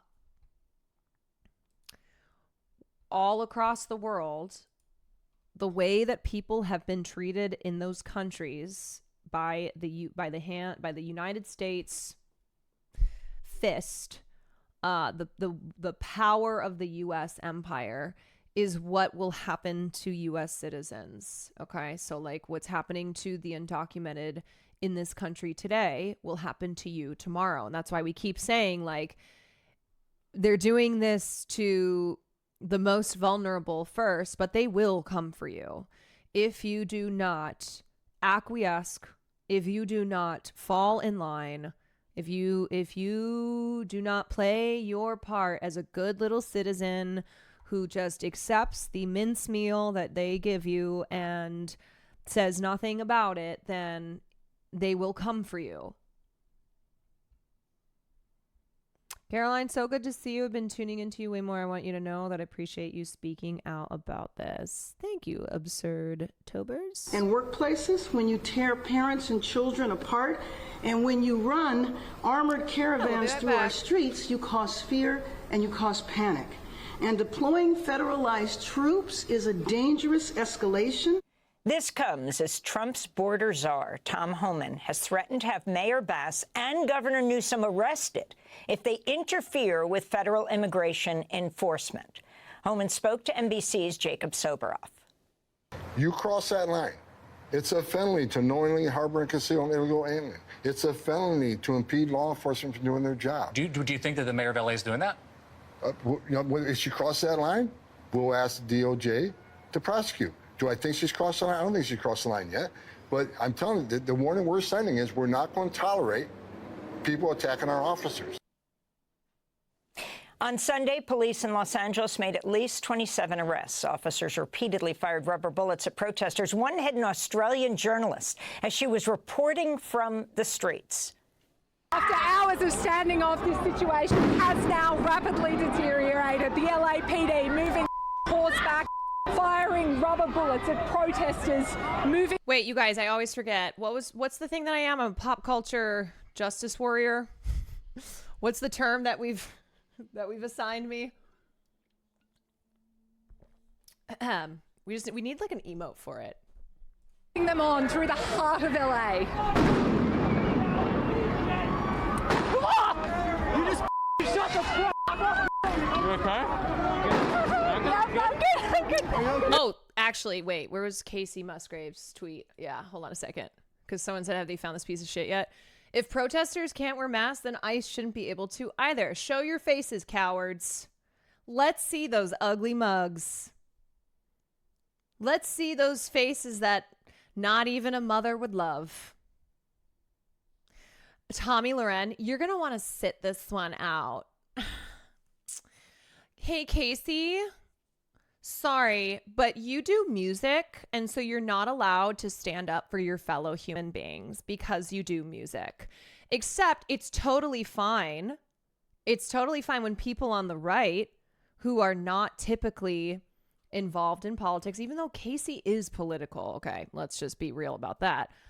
But when people on the right do it, then it's fine because they're saying the thing that I agree with.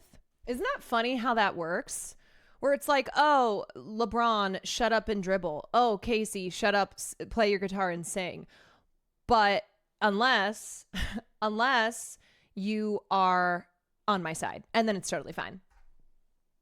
And then it's totally fine. Someone said earlier that cop accidentally shot the reporter. Not an accident, because he thought she was his wife. That cop was like, you look like my bitch wife. Massive Bernie L today, losing any and all hope. I just don't, I don't know what actions to take beyond attending protests, but the Dems never listen to or defend peaceful protests. Man, I know. What a disappointment. It's like, come on, Bernie. What a horrible take. It's like, Bernie, you can't be consistently putting out bad takes these days, okay? It's enough that, like, you are not where you should be, where we need you to be on Israel, but what did he do? Somebody link the Bernie tweet. It's like, Bern, you were there in the 60s getting arrested. You were there with the people in the streets protesting. Please, maybe someone hacked his account. He's doing the same thing. He's doing the liberal civility. He's doing the liberal civility politics. Dr. King defeated racist government officials and ended segregation through disciplined nonviolent resistance. Defeating Trumpism. They killed him. They killed him. Defeating Trumpism, oligarchy, and authoritarianism requires that same level of discipline. Violent protests are counterproductive and play right into Trump's playbook. This is so frustrating because what this does is put the blame on protesters. What this does is defend law enforcement. This is defending Trump, actually. When you're saying that when you're putting the onus on violent protests on the protesters while saying they're playing into Trump's playbook, you're actually helping Trump. You're helping Trump, dude. You are.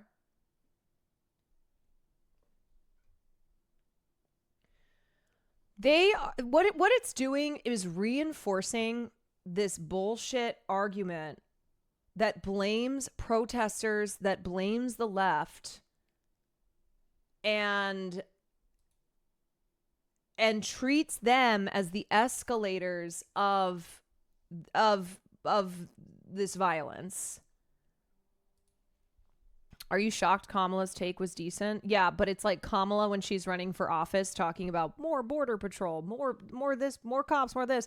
And then when she's not running for president is like, this is not acceptable. How dare you send in the National Guard? These are peaceful protesters, blah, blah, blah. Where it's like, Kamala! Whatever. Surf said he was assassinated, leading to protests in over 100 cities, which then led to Congress passing the Fair Housing Act after his death. Yeah, I mean, a lot of people are cooking him.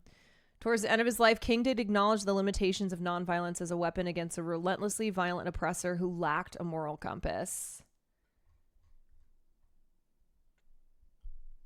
Oh, God. It's like, why couldn't he have just tweeted this? Why couldn't he have just tweeted what Casey tweeted? If protesters can't wear masks, I shouldn't be able to either. Kamala's totally different when she has zero power. Yeah, also when she's not running for anything. Funny how no one ever mentions that the Civil Rights Act basically only got passed because they were scared as hell after the whole country almost burned down in the riots after the FBI assassinated MLK. You know what? There's only one way to settle this. We have to bring back MLK Jr. We have to speak to the ghost of MLK Jr. because enough is enough. Be like, look, a lot of white libs are speaking on your name. They are using your name and your legacy and placing blame on protesters in this country. Where are our crystal mommies? We need a seance. That's what I'm saying. That's what I'm saying. We got to do a seance here. There's only one way to settle it. Wait, that's literally an episode of the Boondocks? Wait, so true. Did I just write an episode of the Boondocks that has already been written?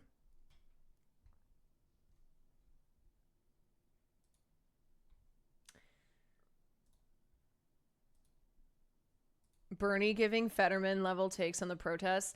I unapologetically stand for free speech. No, you don't. Peaceful demonstrations. No, you don't. And immigration. No, you don't. But this is not that. This is anarchy and true chaos. Also, why are you posting these photos that just look rad? Like, my party loses the moral high ground when we refuse to condemn setting cars on fire, destroying buildings, and assaulting law enforcement.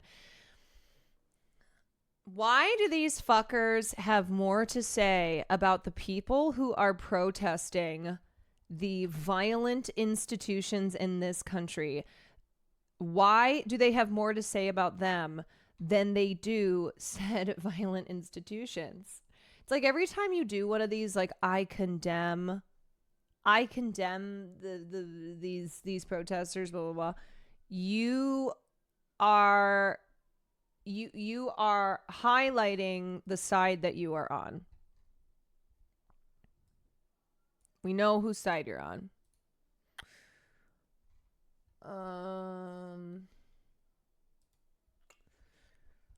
You were literally there at the nonviolent protest that everyone considered to be violent and unpopular, so I have no idea what this statement does other than lean into the hysteria that gives Trump enough momentum to mobilize the Marines on U.S. soil illegally.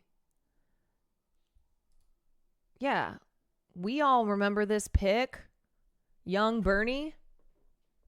Whose side are you on, Bern?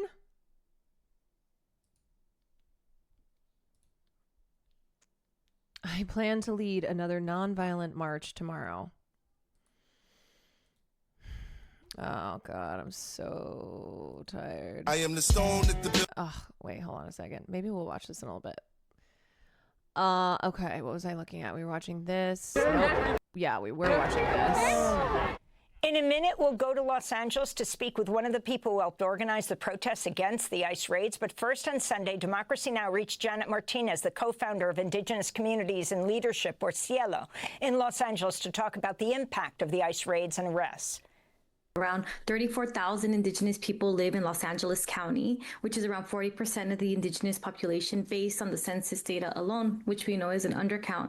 So for us, we know a lot of community members have been impacted by the recent raids by ICE all over Los Angeles. We've gotten calls from the Zapotec. Here, we can at least we'll watch this part because it's short.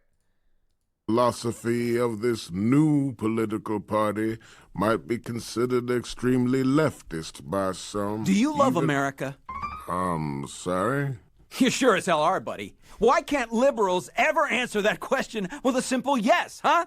If you ask me if I love America, I say yes. Why can't you say yes? Say you love America right now. Say it.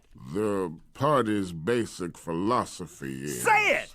Sir, I will not be... Say it or shut up! We'll be back with more fair and balanced coverage. He just hit him. So this is a Boondocks episode where it's an alternate history, alternate timeline where MLK Jr. survives his assassination attempt but falls into a coma for like 30 years. And when he wakes up in 2000 at the turn of the century, and he becomes like a star again. He becomes really popular again. Is going to write his autobiography. He shows up to vote, but they turn him away. Anyway, it's a really fascinating episode, but it is very controversial. And I remember who was it that criticized the episode because MLK Jr. used the N-word. God, I can't remember who it was. Anyway. Yeah, it was, there was a lot of anger around this imagining of an alternate universe where MLK Jr. survives the assassination. Community, from the Mixe community, and Quiche communities that have been detained during these raids. For more, we are joined in Los Angeles by Ron Gochez, community organizer with Unión del Barrio and a high school history teacher. It was Al Sharpton! Classic. Group helped organize some of the protests in Los Angeles. There's so much to discuss, Ron. Can you describe the weekend? It didn't even start with the protests.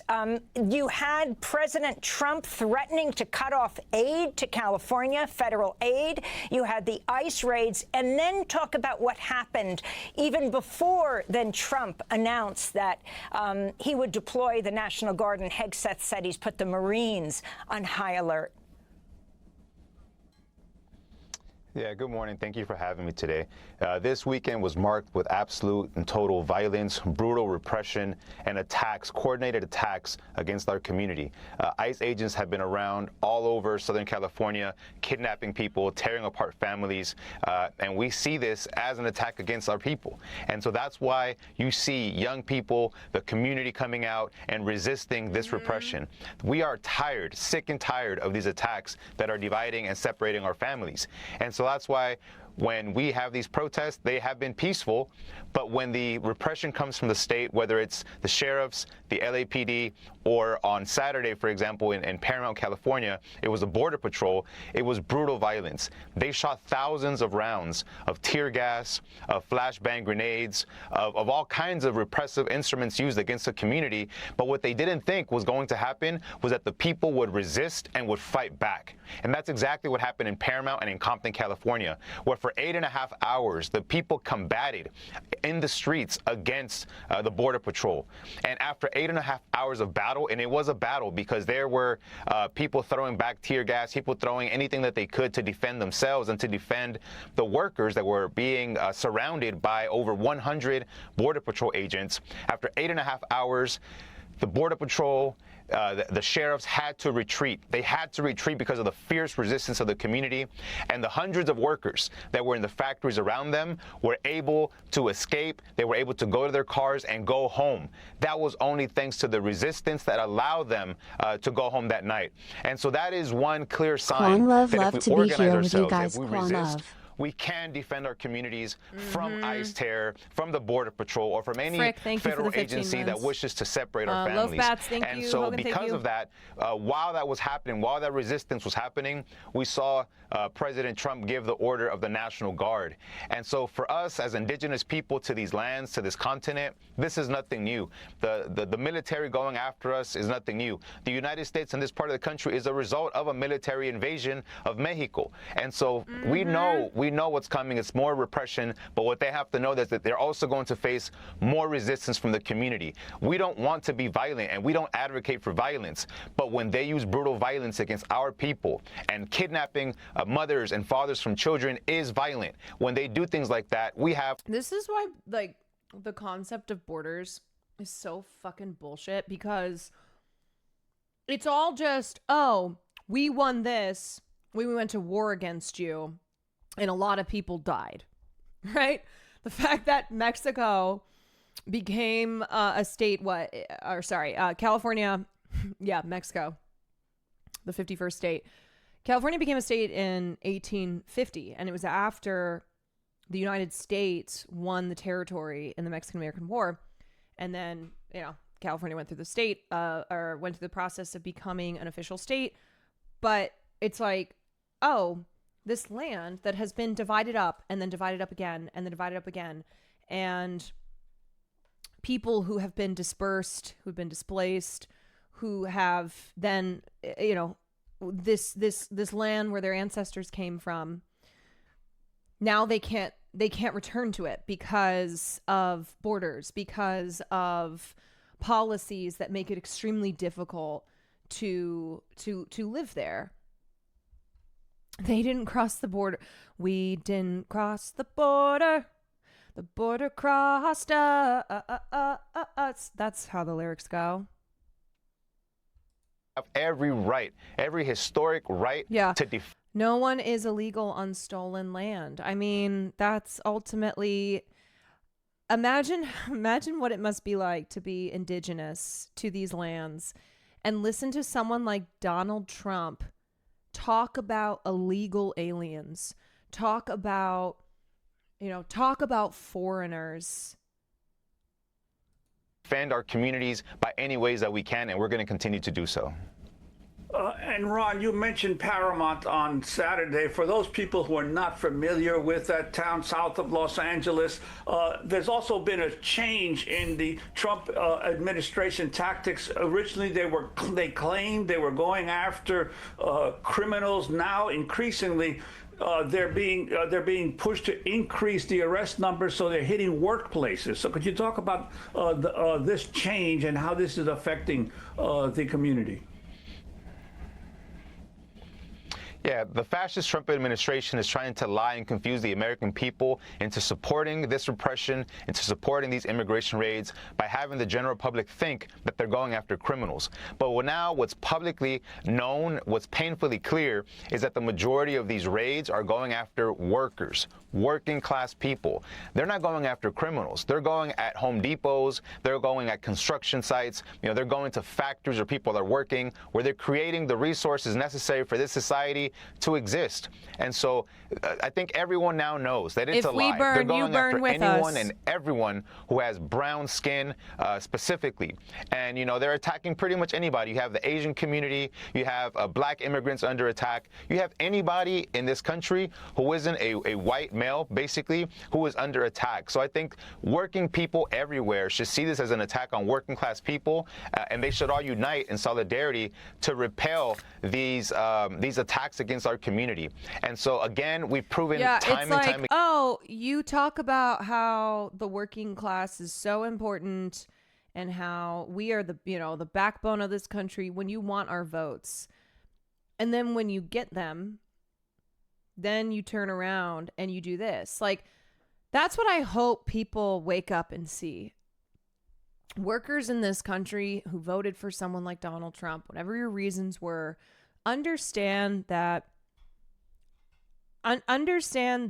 he doesn't care about you. People in power, they do this.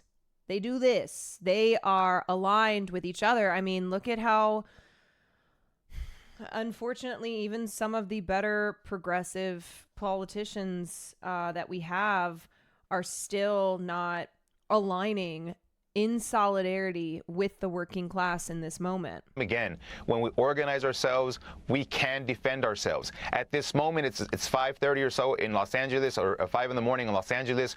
We already have people all over Los Angeles right now patrolling the streets of Los Angeles looking for any ICE activity. That's the work that we do on a daily basis to protect our communities. So on one hand, there's street protests, and those are important, but the other part is organized and coordinated resistance by patrolling our streets, defending our streets. We can't protect the entire city of Los Angeles, but in our neighborhoods, in our barrios, we can defend ourselves, and we are doing that. And what is your sense of the response of California's Governor Newsom and also the mayor of Los Angeles, Karen Bass, so far? Yeah, we understand that they're against what's happening, but we also have to say that talk is cheap.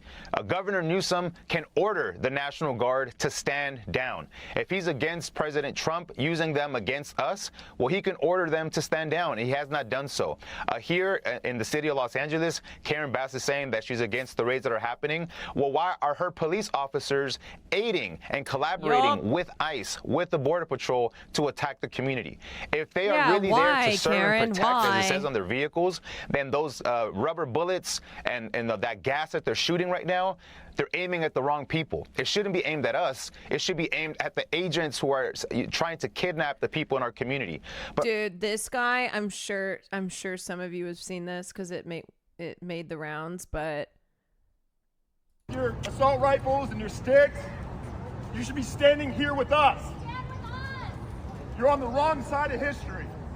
We know you got a job to do, but you took an oath to the Constitution, not to the fascists in the White House. Think about what you're doing now. Think about what this means. Coming into our community. This is not Goldie Hawn's son. What? No. Wyatt Russell? Wyatt Russell, I'm sorry to say, is not. Peaceful fucking community. People working their jobs. This is some guy. They send in men in military fatigues. This is white boy summer. You know what? This is white boy summer. White boys, be like this guy. White boy summer is this. Weapons of war into our communities. And you stand here and you allow it. I am sick and tired of it. You should be sick and tired of it. You think any of these people in the White House sending you these commands give a fuck about you? Not one of them do. They laugh at you. Our president laughs at you. Yep. He calls you fools. He said the people who died overseas in the military were chumps. That's who you're defending right now. Every last... Think about your place in history, ladies and gentlemen. Ask yourself when you wake up tomorrow. I don't know if you have kids. Ask yourself the future you want for your children. Is it this? You can answer me. Is it this? Do you feel good about this? You know, if this were... Oh, here. Wait. Feel tough with your assault rifle. If this were a movie, you know what would happen in that moment? With us. One guard, one soldier would have put his gun down, followed by another, until they all put him down.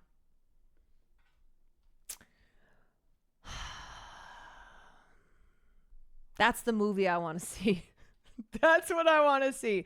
But anyway, yeah, Kendall Jenner would hand him a Pepsi, and they'd be like, you know what? What am I doing here? Yeah, but I think this guy, he nails it. He's speaking directly to them, and he's like, what are you doing? What are you doing? You are getting paid nothing to do the work for these billionaires, okay? For the elites in this country, for these people who don't give a fuck about you. They don't give a fuck about you. You are a tool for them. You are a tool for them. And when they are done with you, they discard you in the trash. When they are done using you, then you no longer can be of any service. They will not protect you. They will not take care of you. Like, what he's pointing out is you have more in common with these people who you are turning your weapons on. What are you doing? What are you doing? UI, white boy. Yeah. These are the white boys that we need. You guys, that is not Kurt Russell's son. That is not Wyatt Russell. I'm sorry to tell you. I'm sorry to tell you. That's just another white dude in LA, but he's spot on. Oh, wow, was just told it's Kurt Russell's son, Wyatt. No, it's not. This is Aaron Fisher, 89. That's this guy. No, y'all, it's not a movie, okay? If this were a movie, Wyatt Russell would play this guy, okay? If this were a movie, yes, he would be played by Wyatt Russell. But that is not Wyatt Russell.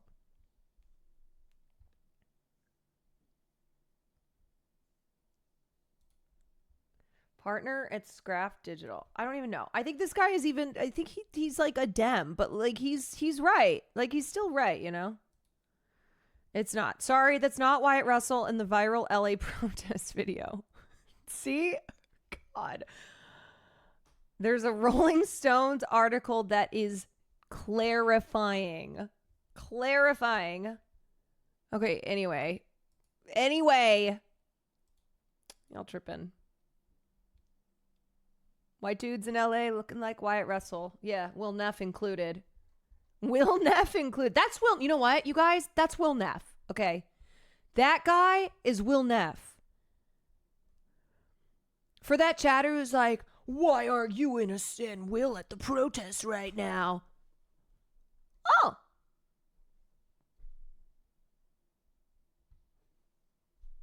He's right there. Piece of shit. Piece of shit, ignoring the fact that Will Neff is right there. You know what? We should. That's one of my favorite things to do is I'll see a white guy and be like, that looks like you, Will. A white guy with like brown hair, auburn hair. I'm like, another doppelganger. Okay. But obviously, we know we cannot expect help Even Labubu or was support there. from the police, from the sheriffs here in Los Angeles. Even though we live in a state that's run by a Democrat as a governor, we have a Democratic Party mayor, we have Democratic Party council members, we cannot expect for them to defend the people. Only the people will organize and defend themselves, and that's what we're doing right now. Ron Goetschers, this is a very interesting point because it was being portrayed in different ways yesterday when the LAPD moved in and was clearing people from away from, was it Alameda, the Federal Building. In some media reports, they were saying they were clearing protesters away so that they wouldn't be directly confronting the National Guard, which the mayor has criticized. You know, the National Guard in full, what they say, full battle rattle. But you're saying that although Governor Newsom may sue today, he could actually tell the National Guard to stand down. And do you see any possibility of the LAPD confronting the National Guard and maybe if Hegseth calls out the Marines on the streets? No, we don't anticipate that at all. I have personally been physically removed from an ICE raid here in South Central Los Angeles by the LAPD. So when the mayor says that the LAPD doesn't collaborate with ICE or with federal agencies, it's a total lie. She's a liar. While we may not have LAPD. They all collaborate. They all fucking collaborate. And if you've ever been to a protest, you know. Okay, you see, like the pro-Palestine protests, it was it was a collaboration between all the various law enforcement agencies that were there. Of course. It's time to Oh. escalate.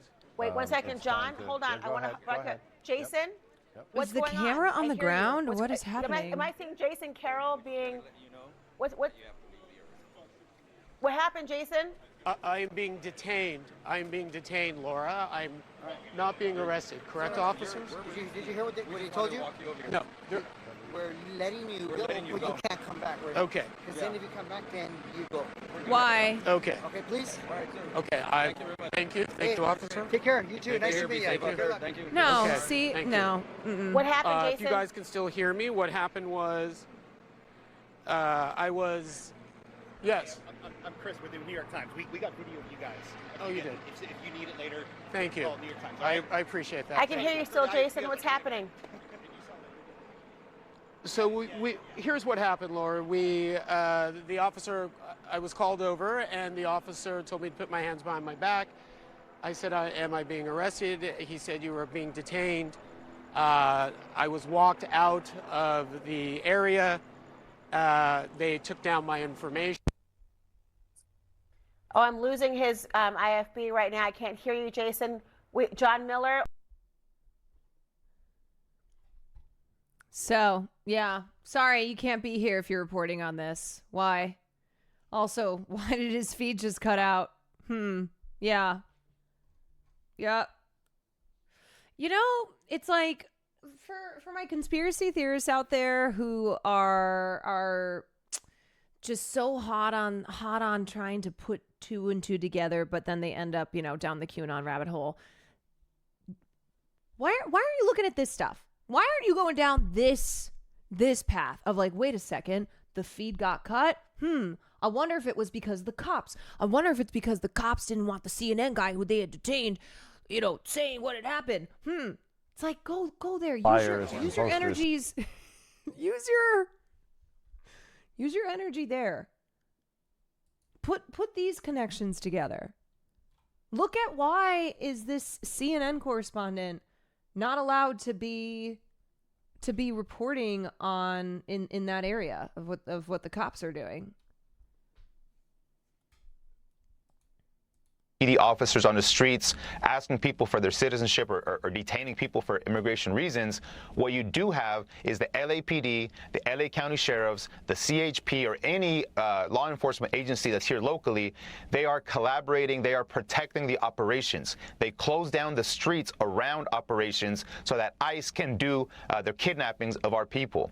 And so that is a direct collaboration. And here in Los Angeles, if it wasn't for the repression of the LAPD, of the LA County Sheriffs, you would have thousands of more people who would be resisting against these ICE raids. But it is the police, it is the sheriffs who are basically protecting the operations and protecting everything that's happening against our community. So do we expect the police to join our side? No. But what we can say is that a lot of those police officers here in Los Angeles, a lot of those sheriffs, and a lot of those National Guardsmen and even Marines, if they come here, a lot of them are Mexican, are Central American, are the sons and daughters of immigrants. In fact, here in Los Angeles, there's hundreds of LAPD officers who are DACA, meaning they're undocumented as well. And so they have to see that they're being used by the Trump administration to use. That is crazy. Cops who are undocumented themselves. Cops who are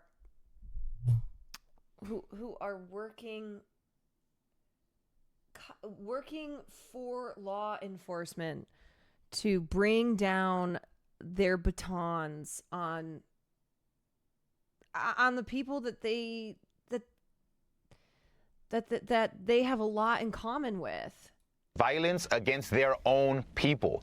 So we as Unión del Barrio do call on them to stand down. Do not raise your weapons against your own people. This is like your mother, your auntie, your father that you're repressing. So we do call on them. Yeah, I mean, it's that mentality of then I'll be safe. Yeah, it's like a lot of Hispanics who voted for Trump, where they'll be like, well, I came here legally and these are the bad ones. Well, I don't know what to tell you in that it's you're not token, okay? Don't tokenize yourself. Don't be like I'm one of the good ones because you want to be accepted, because you want to be on the side of supremacy. Like your proximity to this supremacist belief is not going to protect you. You know, it's like you see these stories of people who got ripped away and they voted for Trump. It's like, or the husband voted for Trump and his wife gets deported. And he's like, what the hell? But I'm one of the good ones. Hold on a second. And they're also convinced by this rhetoric that the only people who they're going after are criminals. And they're like, well, I'm not a criminal, so they're not going to come after me. Almost 1/5 of the U.S. military are Latino. Yeah, so they need Latino bodies. They need them. They put them on the front lines. They have them enlist in the military, and they rely on them to carry out their plans. They're to be the enforcers, right? The attack dogs. To join us, stand on the right side of history, do not support the Trump administration, support the people. Because what we're doing is fighting for justice. We're fighting for the righteous, the right to live and to exist and to work and to feed our families. There's nothing extreme about that. We just simply want to work, we want to live, and we want to have a dignified life like anyone else deserves. So we're seeing resistance right now from the people in Gaza resisting and fighting for their lives to us right here on our own historic homeland, our indigenous land here. We're fighting for our lives as well. And we're going to continue to do so, whether it's the police, the National Guard. You know, we don't want violence. We don't want violence. But we also aren't going to sit by and see our people be kidnapped and see our community be attacked by any federal agency or local law enforcement. We won't do it. Ron, what's happening to those who've been detained? Angelica Salas, the executive director of the immigrant rights group Churla, said lawyers don't have access to people detained Friday. Have they been released? What's their status? And do you know about the status of David Huerta, the head of SEIU, the Service Employees International Union? We heard he was sent to the hospital with injuries and he's been detained. Yeah, well, we know right now. He was released from custody on a $50,000 bond, to be clear. So David Huerta, who is the president of the SEIU, it is the largest union in California. He was arrested. Wait, what's the date today? Or what is it, Monday? He was arrested on Friday. He was protesting outside a business where ICE agents had gone in and were trying to root out undocumented people. And he was also injured, so the cops fucked him up so badly he had to be hospitalized. And so he was released today on a $50,000 bond. Now there's no due process for the majority of the people. People who get detained, we have reports, and we have confirmed reports that people who get picked up in the morning in Los Angeles, by the same day in the evening are already in Mexico City. That is confirmed. You cannot have due process in less than 24 hours. It's absolutely impossible. And so people are just being shipped immediately, across the border and to many places. We have confirmed cases of Mexican citizens, Mexican nationals, who have been deported to Guatemala and dumped into Guatemala, a country that they have never been to and don't belong in. And so that's what's happening on the ground here in Los Angeles. Yesterday or Saturday, I don't know, today, it's just been one long day of resistance for us. But, elected officials have gone to the detention center where hundreds of our people are being kept, and they demanded to be allowed to enter. Yeah, let's talk about that for a second. Okay, this idea of mass deportation, it's bullshit. Because what it is in practice is they just capture people, they just take people and send them to completely different countries to live out indefinitely in these insanely brutal, confined conditions. So it's not even that they are deporting people back to where they came from, back to their countries. They are sending them to completely different countries.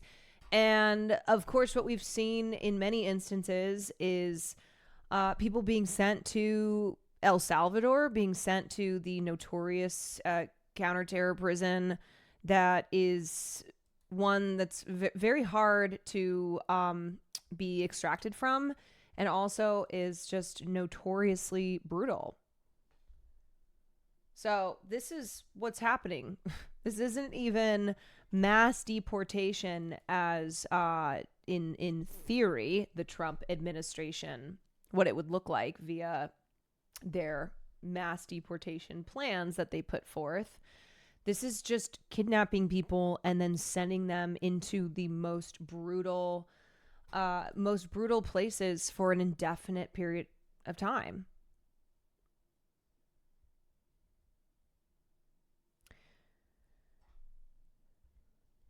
Enter so that they can view the conditions that the people are living. In response to some chatters wondering how you could be undocumented and a cop. Oh, sorry, I didn't see people asking that. Chat, DACA allowed a lot of undocumented immigrants to be given pseudo documentation as children. Those children are now adults, and some became cops. In but places like these are basements that have no restrooms, they have no sanitary conditions for the people. There's not enough food and water for the people. Those are the reports that we're getting. They were denied entry. They were not allowed to see inside to see how these people are being treated. So it's a real crisis right now for our community, and that's why we don't want to wait until our people are kidnapped and taken into detention to take action. That's why we do community patrols every day in the morning. According to this, in 2012, about 10% of the military were foreign-born, but other reports put it at 12 to 15% today.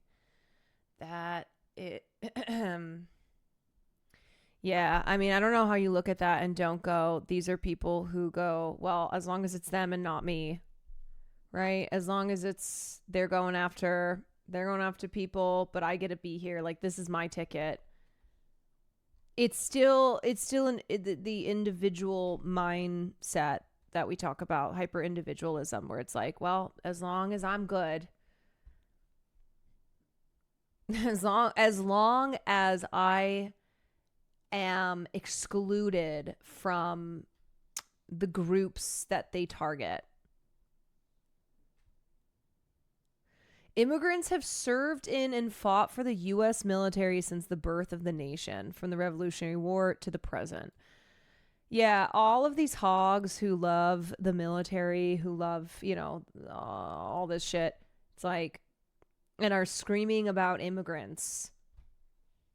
Once again, an example of how immigrants are a part of every fabric of American society.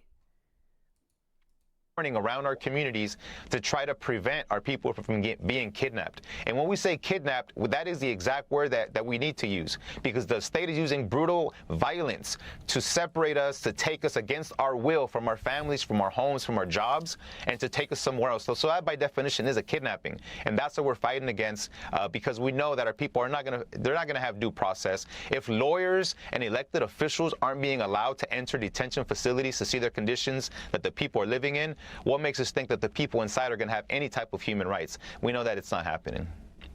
And Ron, I wanted to ask you about President Trump's calling in of the National Guard, the use of flashbang grenades, of rubber bullets, of tear gas against the protesters. A reminder that back on January 6th, when a mob stormed the Capitol and tried to prevent the certification of election, there was no use of flashbang grenades or of tear gas or of rubber bullets against that mob. And yet here, it has been used, and the president is claiming there's an insurrection. Yeah, we know that the violence is going to be against us, against our community.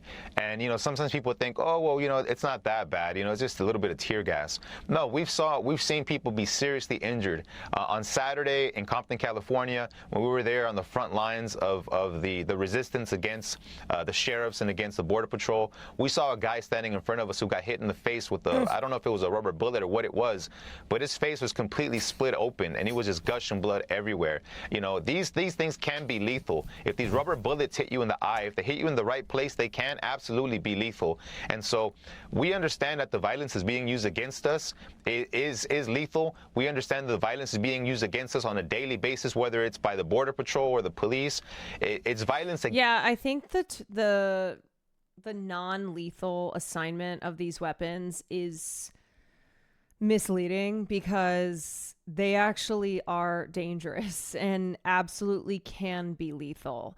You shoot a rubber bullet and you're in close enough range and you get hit in the eye, you're losing an eye, right? They're less lethal, but I see them referred to a lot as like non-lethal or this less lethal labeling, and people are like, oh, see, not a big deal. Against the community, and so we have every right to defend ourselves by any means. I'm saying that the non-lethal description is still something that you see everywhere, though.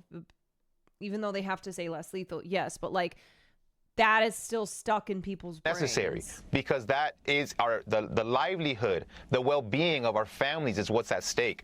Children have been gassed here in Los Angeles, and so we, whether it's the National Guard, whether it's the local police, we have to resist this, because in Los Angeles, we clearly understand what's happening. The Trump administration is trying to make an example of Los Angeles. Los Angeles is the heart of the Mexican and Central American community here in the United States. Yeah, also, Trump has, like, for a long time had this hate boner against LA. This is like a personal thing for him. He has a lot of hatred for Los Angeles. One, because California has always been it's always been a blue stronghold, right? But more importantly for Donald Trump specifically, it's because of Hollywood. Because it is now a town that, like, he's not welcome in. And also his daughter-in-law is Gavin's ex. Yeah, true. There's that. But he, like, Hollywood, the glitz, the glamour, etc., he is not he's not welcome here anymore, which is a thing. We know Donald Trump is very simple-minded. He's very simple-minded, and so it might sound crazy to be like, what do you mean that he's driven in part and is by spite because he can't stand the fact that, like, he's not a part of the celebrity Hollywood landscape anymore. But yeah. CNN reporters being detained. Yeah, we already took a look at that. Beltran, thank you for the bits. And so they think that if they can break us, they can break anyone in the country. And so we understand that. And that's what we know. We cannot afford to fail. The resistance will continue. Whether they keep threatening us or not, we will continue. We will be peaceful every time that we can. But if we face violence, where we have to defend ourselves, we have every human right to do so as well. Democracy Now! Is funded.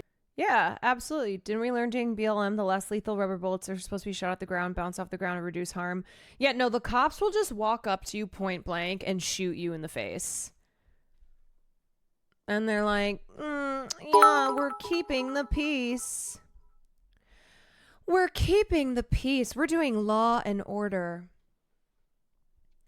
We are doing law and order over here. Okay. Oh, this is...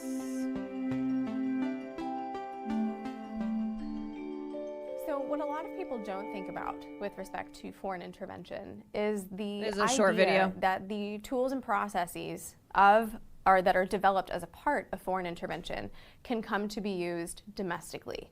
So people might not associate, for example, things like the use of drones domestically within the United States or unmanned aerial vehicles, torture in U.S. prisons, or things like the militarization of domestic police as consequences of foreign intervention.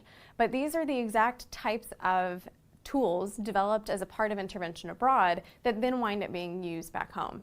My co-author, Chris Coyne, and I term this phenomenon the boomerang effect. So the big question, or what it is that we seek to do, is to identify how it is that those tools, Okay, well, to be clear, the boomerang, which were once exclusively used abroad, come to be used back home.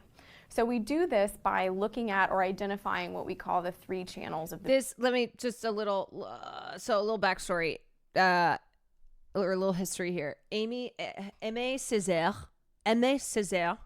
who wrote Discourse on Colonialism in 1950, he connected the Nazi atrocities to the atrocities that the European powers committed against indigenous populations overseas. So Britain going into Africa, going into India, all of the colonizing that they did, all of the violence that they did to the indigenous populations, that then when Nazi Germany rose to power and they turned around and brutalized British forces, for example. Césaire wrote about how at first they were the Nazis' accomplices before they were Nazis' victims, that they tolerated that Nazism before it was inflicted on them. They absolved it, shut their eyes to it, legitimized it. So whether it was like, you were living in a country that was doing this that was intervening, that was doing colonialism, that went into another country to colonize it, and in the home country, people were like, I don't hear anything, I don't see anything. It's like then when you later became, when everyone fell victim to the rise of Nazi Germany, then it was a problem. Then it was like, oh, we have to fight back against this. And this is what Césaire called a terrific boomerang effect. And now it is referred to as the imperial boomerang.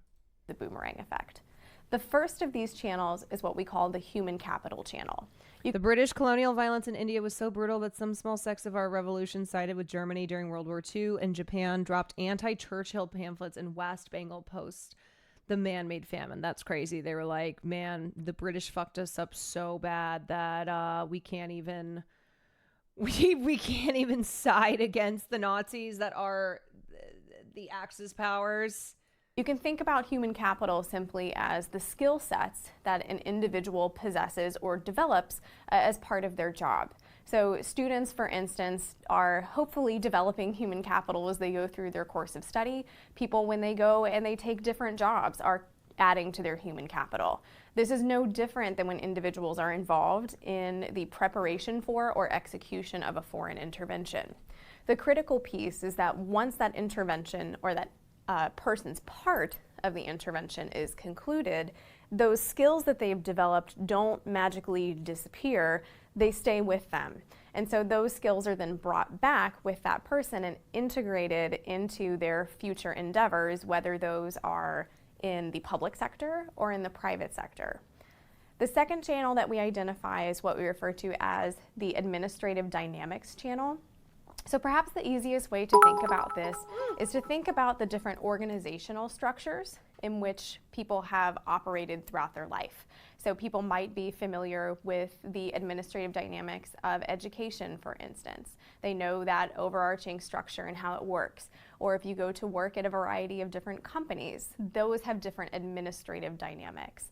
The administrative dynamics that are often associated with foreign intervention, so those that are highly bureaucratic, those that are very militaristic, again, become a part, or people get used to operating within those dynamics, and then are able to import those types of administrative structures into, again, a number of domestic institutions. The last channel that we talk about as part of the boomerang effect is what's referred to as the physical capital channel. So if human capital are the skills that a person develops, physical capital are just those actual physical tools that people develop as a part of foreign intervention. So these might be things like surveillance techniques. They might also be things like unmanned aerial vehicles or particular types of weapons. So again, when individuals are completed or they're finished with their part of the foreign intervention, they like to use or continue to use those tools that they've developed. And so we see an integration of the tools of foreign intervention into domestic operations.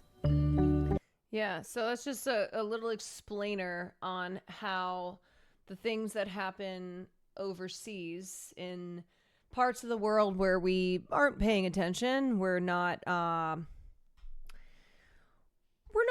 tapped into. We go, this doesn't concern us, even though it very much so does. How the chickens come home to roost, right? This shit comes home, and we deal with it then. All right, here's Doechii at the BET Awards. Wait, somebody asked me about who? Catherine McCannon. You know what I will say is Catherine McCannon. One of, I would say, the rare legal scholars from her era who is not super turfy. There are ruthless attacks Savas, thank you. that are creating fear and chaos in our communities in the name of law and order. Trump is using military forces to stop a protest. And I want y'all to consider what kind of government it appears to be when every time we exercise our democratic right to protest, the military is deployed against us. Yeah! Louder for the people in the back. What kind of country are we that every time people go out to protest, the fucking military is deployed? Is this the land of the free? Is this the greatest democracy in the world? What type of government is that? People are being swept up and torn from their families, and I feel it's my responsibility as an artist to use this moment to speak up for all oppressed people, for Black people, Doechii's for Latino so great. people, Yeah. for trans people, for the people in Gaza. We all deserve Yep. to live in hope and not in fear, and I hope we Yep. stand together, my brothers and my sisters, against hate, and we protest against it. Thank you, BT. Yeah, dude. She's just... Yes. Yeah, you know what? Fuck it. We're watching it want again. to address what's happening right now outside of the building. We're watching it again. Bro, because here's the thing. It's like... It's like... Okay. Things continue on. The BET Awards are happening. They're not going to be canceled, etc. But as artists, many of whom are sitting in that room and are Black and other artists of color, right? Their skin tone has historically been one that the powers in this country have gone, yep, we're gonna do violence to you. That it's like, how can you not stand up in solidarity? How can you not do what Doechii's doing here and be like, look, I know this is an award show, I'm getting an award, but I have to talk about what is happening outside. There are ruthless attacks that are creating Like, this fear isn't our and chaos backyard. in our communities in the name of law and order. Trump is using military forces to stop a protest. And I want y'all to consider what kind of government it appears to be when every time we exercise our democratic right to protest, the military is deployed against us. What type of government is that? People are being swept up and torn from their families, And I feel it's my responsibility as an artist to use this moment to speak up for all oppressed people. For Black people, for Latino people, for trans people, for the people in Gaza. We all deserve to live in hope and not in fear. And I hope we stand together, my brothers and my sisters, against hate, and we protest against it. Thank you, BET. Yeah, I'm so glad that she mentioned like the various marginalized groups as a way to bring them all together. Be like, look from the trans community here at home to the people in Palestine, to undocumented migrants who are being brutalized, and those who are coming out to ensure their safety and their freedom being brutalized as well. It's like, this is all intertwined, man. I do want to address what's happening. This is all intertwined. How can you look at any of these fights and not be like, look, a fight against one is a fight against all? You know, as Marsha P. Johnson said, if one gay person walks in the streets for their rights, we all do. And that goes for anybody, right? If any person has to still walk in protest for their rights, then we all are. Okay, I thought this was a good piece too. Oh no, sorry. Oh no, oops, look, I have an article I'm gonna read again. Oh no. Oh no. All right, hold on to your pants. Okay, this is Kat's article for Spitfire News. Okay. Kat, who writes a lot about Darvo, who covers a lot of these big abuse cases that involve celebrities and other high-profile figures. She wrote a piece, "The Argument Against Protesters is Darvo. The logic that enables abuse also enables authoritarianism." Kat Tenbarge, friend of the show. This weekend, cities around LA and the U.S. banded together to protect their neighbors and loved ones from ICE raids that have ramped up dramatically under Donald Trump's orders. In the Hispanic community of Paramount, masked agents targeted a Home Depot and clothing stores to whisk away dozens of workers on the pretense that they are undocumented immigrants. In response, protests that officials described as peaceful were met with police firing projectiles, launching smoke grenades, and flooding streets with tear gas.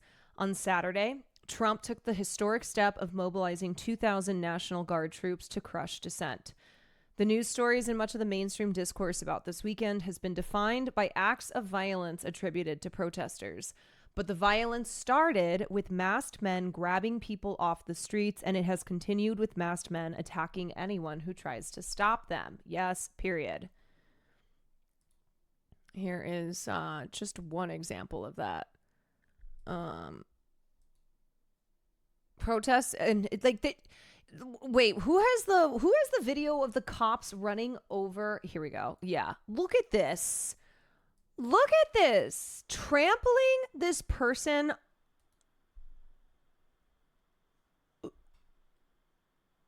Look what they do. Ready? They just trampled him. These fuckers. How do you look at this and not go fuck them? Not go fuck the police? How do you not think that to yourself? Look at them brutalizing this guy. Utilizing their horses. And the thing is, too, they know there's cameras all around because a lot of them are theirs. But they know that this footage is being captured, and they're trying to, of course, target reporters and detain them and attack them, etc. But also because they have the power and they know it. They know that they are protected. Yeah, cops will walk on top of you with a horse, but then are surprised people are throwing rocks at them. They're like, oh my God, you're throwing a rock at me? Why? Because I just ran you over with my horse? How dare you? How dare you? You're being a bully. It's like, no, you're a fucking bully, piece of shit.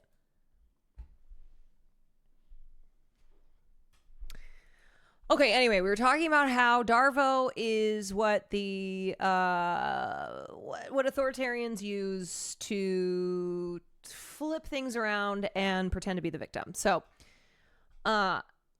writers in The Atlantic like Tom Nichols and Connor Friedersdorf suggested that continuing to protest ICE would give Trump and his supporters the ammunition to escalate the violence. That is the same thing that Bernie Sanders said as well. An authoritarianism that has already come to define Trump's second term, while protesters remaining peaceful or at home would cause Trump to lose public support. They are reinforcing a failed argument that blames protesters and leftists for Trump's popularity and the oppressive violence that he's escalating. I love this idea that it's like, oh, Donald Trump wouldn't be doing any of these things if you weren't out here protesting this way. Oh, yeah, thank you. This idea that there's any way to appeal to the moral compass of somebody like, so, you know, to appeal to the moral compass of somebody who has none. This argument and others like it rely on the logic of victim blaming and DARVO, which is a well-worn trope in our national discourse. DARVO stands for Deny, Attack, Reverse, Victim, and Offender. It's a term I find myself reaching for almost daily to describe our cultural rhetoric and the consequences of it. Dr. Jennifer Freyd first introduced the concept of DARVO in 1997 to describe how sexual offenders respond to efforts to hold them accountable. Abuse perpetrators will often flip outsiders' perceptions of an allegation by claiming that it isn't true, undermining the credibility of their accuser, and then claiming to be the real victim. This has played out in recent high-profile cases involving celebrity women like Cassie, Amber Heard, Megan Thee Stallion, Blake Lively, and more. I learned about DARVO through studying these cases and have since applied it to political conflicts beyond the theory's original framework. Other feminist writers, academics, and journalists like Kylie Chung and Dr. Nicole Badera have used DARVO to understand the rhetoric of the Israeli lobby in the U.S., while Freyd has written about Trump using DARVO in his terrorist policy and in his own defense against sexual harassment. Trump has used DARVO again to justify mobilizing the National Guard, referring to the unrest created by ICE and police as a rebellion against the U.S. that necessitates military intervention. In reality, he and his administration have launched federal attacks on civilians. When victims of these abuses of power respond, even just by legally bearing witness to them, the Trump administration frames their response as the inciting violence that forces the state to escalate even further. Here's a video from the protests. Okay. Tear gas already dispersed. Sorry. Tear gas dispersed with families hit.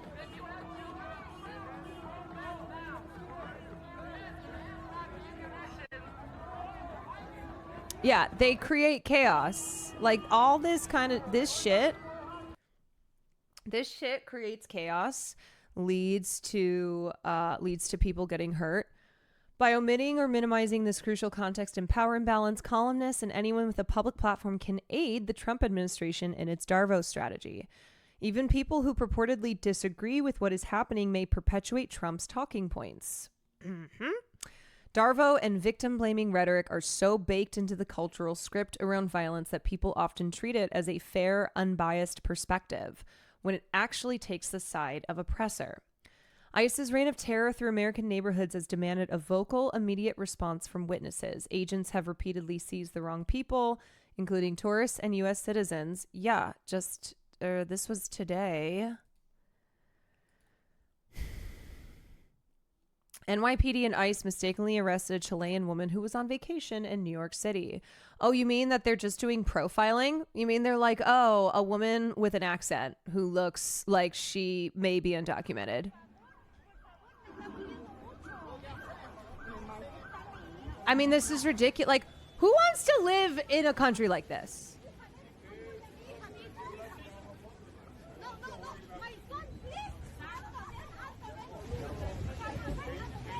Yeah, and left her teenage daughter on the street.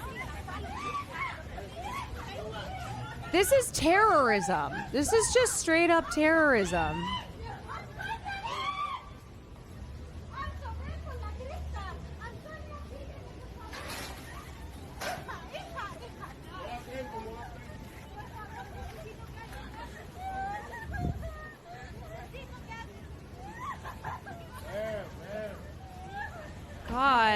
Like, it's just awful.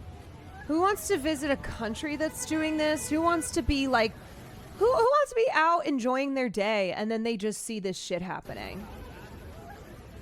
You know? It's horrifying. Her 12-year-old daughter was left on the street alone. This is what happens when you embolden ICE to act with zero oversight. Trump's America. Yeah. The ACLU has shared reports of illegal conditions in ICE detainment facilities in Florida and Kansas. Detainees have been denied the right to legal counsel, and a significant percentage of them have no criminal record.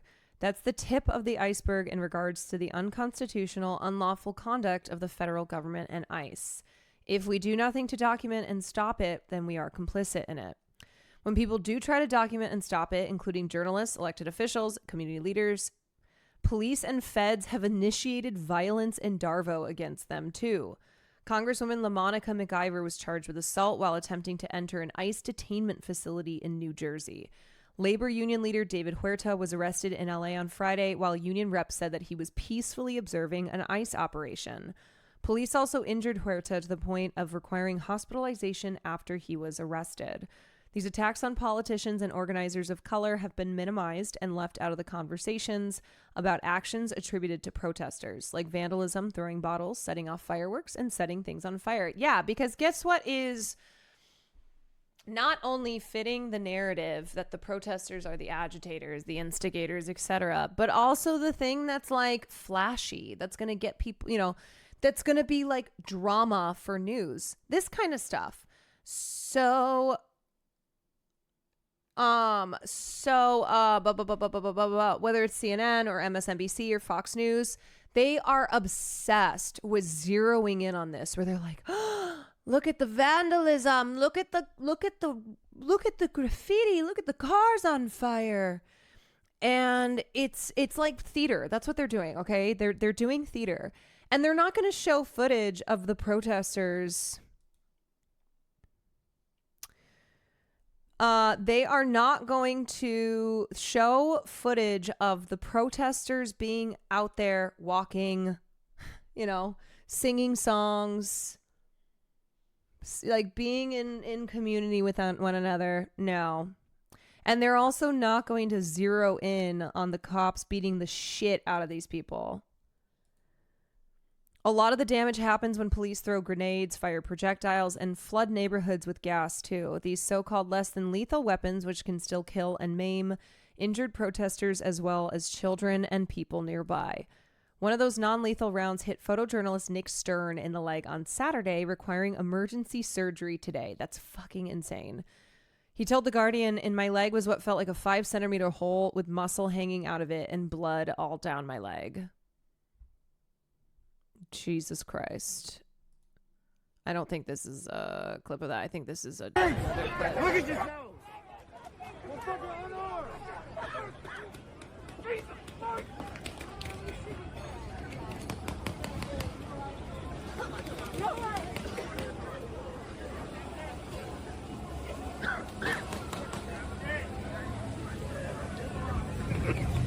Right? It's like, this looks like a war zone. This looks like a fucking war zone, because this is the same shit that they use in their war zones. And so, you know, the average person who, they might not be involved in the protests, or they might not even, it's not even like they're super far to the left out here advocating for the rights of immigrants, but they look at this and they're like, get the fuck out of our communities. Why are you doing this? Why are you doing this?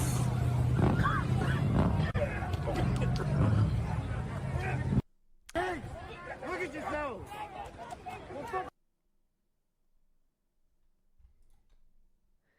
When police and military forces attack citizens, protesters, journalists, bystanders, or anyone else, the behavior of the victim is almost always scrutinized. Victims are held responsible for the violence committed against them. Victim blaming is so normalized that we rush to frame violence this way as soon as we hear about it. This is what happened with Jonathan Joss. I covered his murder all of last week, and we saw a lot of that as well. It's like he was murdered. He was murdered. And yet people were still seeking to blame him for his own murder in a roundabout way, because that's such a normal thing that we do. We don't want to believe that this stuff is happening, right? We don't want to believe that this is the truth. So instead it's like, okay, how can we blame the people who I'm part of the people, right? How can we blame them for the violence that's happening to them, which also includes me. I'm part of the people too, but somebody who's looking on the outside who's like, well, I don't want to be a part of this. No, it's their fault. Like, obviously, I'm not going to be on their side, even though I'm part of the people. So I'm going to turn my head because I don't need to. I'm not part of this. The Darvo rhetoric and minimization of police and military violence are a centuries-long bipartisan practice. It was Trump, his administration, and ICE who initiated the violent unrest in LA and around the country right now. Part of the reason why mainstream media too often reports through this bias while claiming to represent impartiality and objectivity. It's why people who see themselves as opposition to Trump help to bolster his narrative. The truth is that Trump's authoritarianism cannot be avoided or hid from until it's over. The less pushback he gets, the further he will go. His supporters have not had their minds changed by seeing the consequences of his actions, aside from the Uber driver today. Watching millions of people gather for peaceful protests over the past 6 months or hearing the principled opposition from the pundit class. And as Trump continues to ramp up the violence around the country, it won't be the fault of the victims. The responsibility lies squarely with the oppressors. Yep. Yeah. Absolutely. Okay, so I thought that was a good piece. Just connecting the way that Darvo is used against protesters to how Darvo is used against victims of abuse, where you turn it around on the victims and go, actually, I'm the victim. I'm the victim.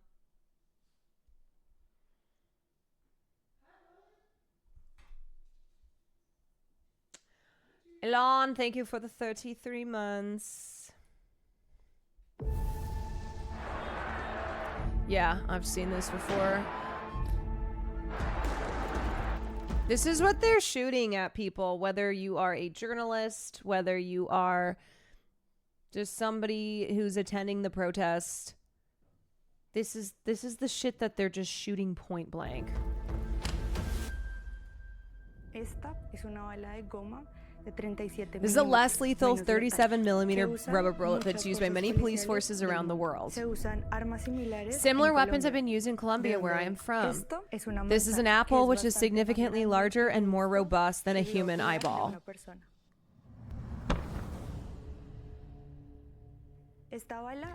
This bullet is propelled at a speed of 34 meters a second. Whoa, would you look at this? Hold on a sec. We're watching a video and I'm reading? We're watching a video and I'm reading. Hi. How you doing? I think it's in the bathroom. Bathroom. Velocidad de las balas que usa la policía. Yo tenía 22 años. I'm sweaty. Will you turn the air on? Yes. I'm so hot. I'm so tired of just sweating in this room. No, it's okay. I'm just hot. Okay, wait. Sorry. Let me go back. I was distracted. This bullet is propelled at a speed of 34 meters a second. Está propulsada a una velocidad de 34 metros por segundo. Menos de la mitad. Less than half the speed of the guns used by police forces. Yo tenía 22 años. I was 22 years old. That day, my friends and I went down to the protest in Bogota to defend our rights. For us, like many others around the world, it was the only option. My mom was worried about me going, but I promised her it would be peaceful. And it was. We were chanting and singing, and as we were trying to return home, a police squad blocked our way. y uno me And one disparó shot a balas rubber de bullet goma straight at me from directamente close y a poca range. distancia. Entonces sentí calor Then en la my cara. face felt Todo hot se and puso everything negro. went black. Cuando te alcanza When a una rubber bala de bullet goma, hits you, la the devastation te cambia la is vida. life-changing. Look at that.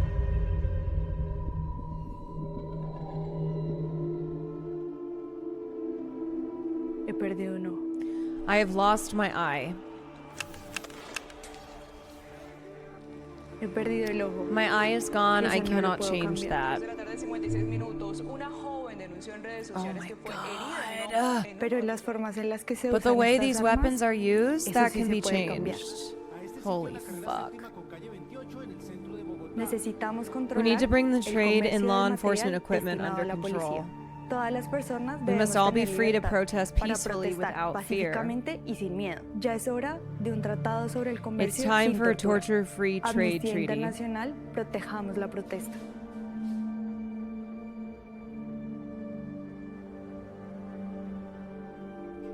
Damn. Yeah, I mean, it's violent. It's so violent. What they are doing is so violent. Sometimes it's hard to, I mean, like, you can tell when you watch the videos, right? But when you are in the thick of it, when you have experienced for yourself, you see how fucking chaotic the police make every single situation. They create the chaos because they are the ones that utilize violence first. That's what they do. They come in and they just start just putting violence on people. Yeah, Will, that sounds good.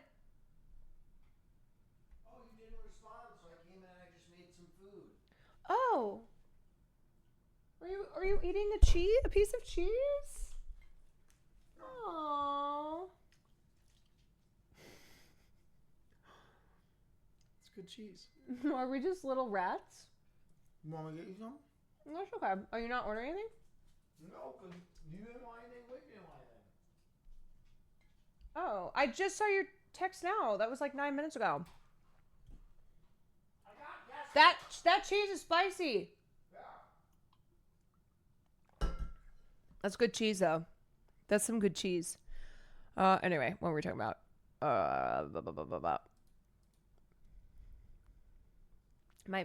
Marsh. That's my Marshy. My parents were both undocumented Mexican immigrants in this country at one point. Los Angeles is my home and the city I grew up in. Yes, I'm Hassan's producer in Cam Op, and it's my job to be out there with him, but please understand that this is very personal for me. I thought you were Wasian. No! The Wasian presumption continues. No, Marsh is very proudly Mexican, too. He is, I mean, that's why we're always like, muy auténtico, like, auténtico, muy auténtico.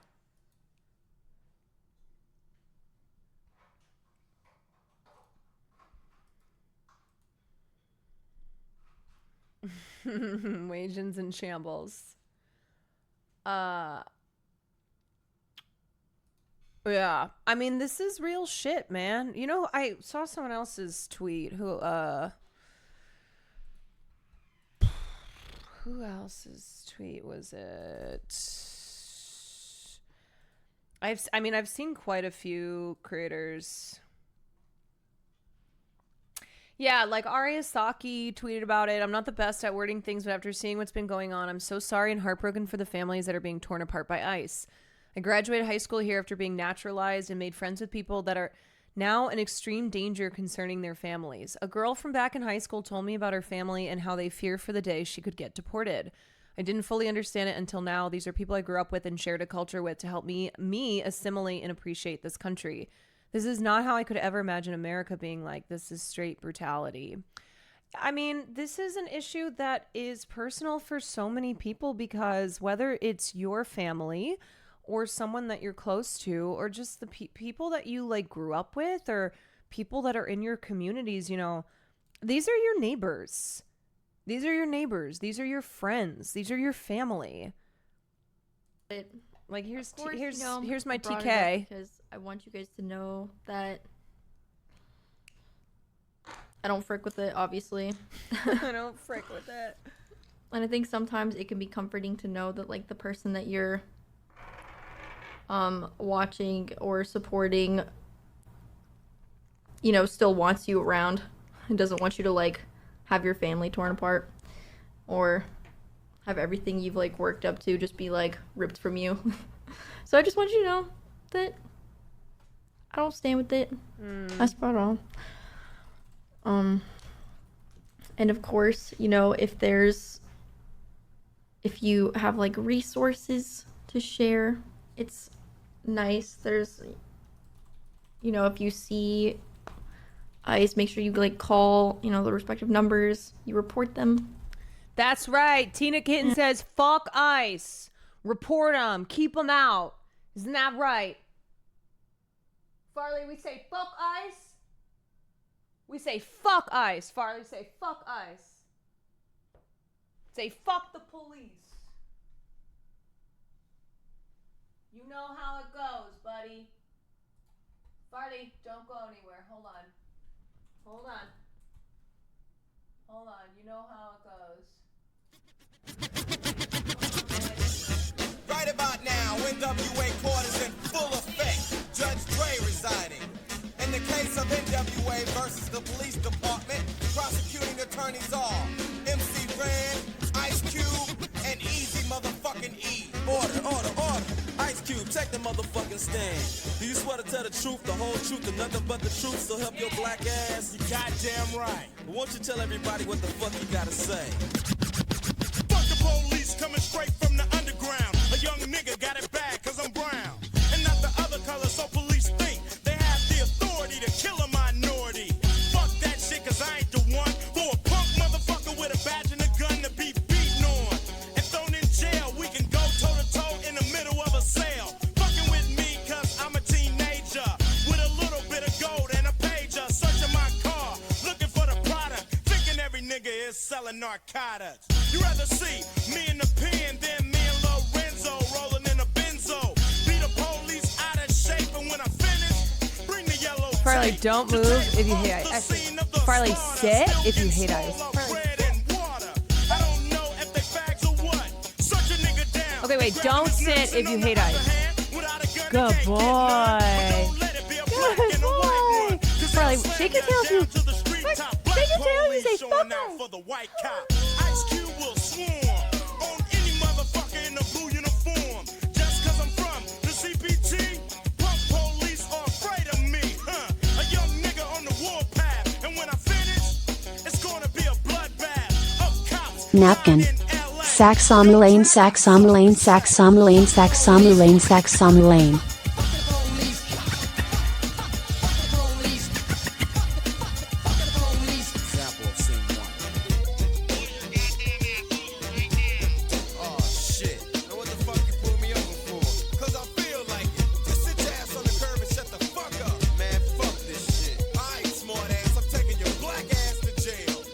MC Ren, will you please give your testimony to the jury about this fucked up incident? Fuck the police, and Ren said it with authority. Because the niggas on the street is a majority of gang. It's with whoever I'm stepping.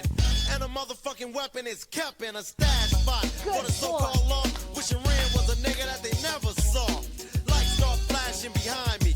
But they're scared of a nigga, so they mace me to blind. Real Human Beings, thank you for the 6 months. Texan, Texan, thank you for the 4 months. Toxic Marina, thank you for the 8 months.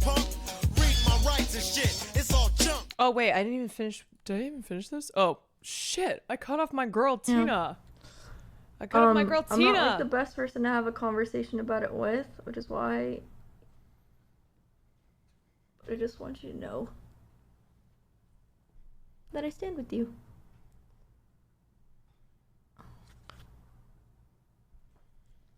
Yeah, and you know, you don't have to You don't have to be a person who knows everything to know how to stand up for your fellow human But beings. I don't think it takes a genius to say, fuck ICE.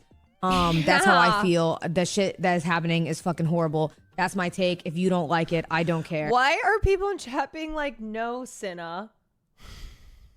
Cinna, no. Why? No, why? Frick the heckling police. It's always been my take. It will always be my take. It is what it is. If you find yourself siding with them in this, Yeah, do you know how stupid you look? Do you know how stupid you look siding with the cops over the people? Remember, you're the people. Unless you're a cop, then can't help you. But I don't think it takes a genius to say, you're fuck part of the ICE. cops. That's how I feel. The shit that is happening is fucking horrible. That's my take. If you don't like it, I don't care. You know what I mean? Yeah, you know what I mean. You know what I mean? Oh, I just watched this. Sorry. Okay, base vanilla maze. Let's see. I have a platform. Do my makeup with me today while I tell you some places that you might want to avoid in Los Angeles today, given certain circumstances. And if you are not going to avoid those areas to protect people that need to, some things you might want to know. So some areas you are going to try to avoid today are Santa Fe Springs, Montebello, Whittier, Southgate, Glendale, and Burbank. You actually don't want to use milk to wash out your eyes. You do not want to use milk to rinse your eyes out. I like that she's doing her makeup. You are going to want to use water, and there are different types of gases that have different reactions, but the safest bet all around is to just use water. I'm going to explain some of the different kinds. So the first one is CN gas, and that's basically mace. You can use water with that to rinse your eyes. Another one that is commonly used is CS gas. It has like a white flaky substance, and it is reactive to contact lenses. So if you wear contact lenses, today would be a good day to switch them out for glasses or protective goggles, and it also is safe with water. So you straight up, you want to bring eye protection. Quinn Farley dance, Quinn Farley dance, Quinn Farley dance. You want to bring a mask, not just like an N95, but also a gas mask if you have one. So yeah, bringing equipment to protect yourself against these irritants, and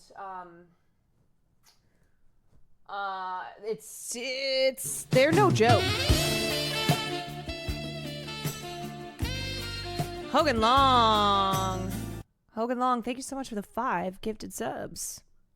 You can rinse out with water, but if you have contact lenses, don't wear them today. The next one is CR gas. You know the thing too, when one creator speaks out who's like not a political creator, it gets more too. Because here's the thing. If you're a leftist on Twitch and you do commentary, okay? Nobody else is. How do I explain this? Like, other streamers who do not do politics as their content, they're usually not going to be inspired by, like, feel as if they can say something, because it's kind of the, those are the political creators, right? That's this certain corner of Twitch. But when non-political streamers say stuff, it encourages more, where it's like, oh shit, you don't do politics either, but you're saying something.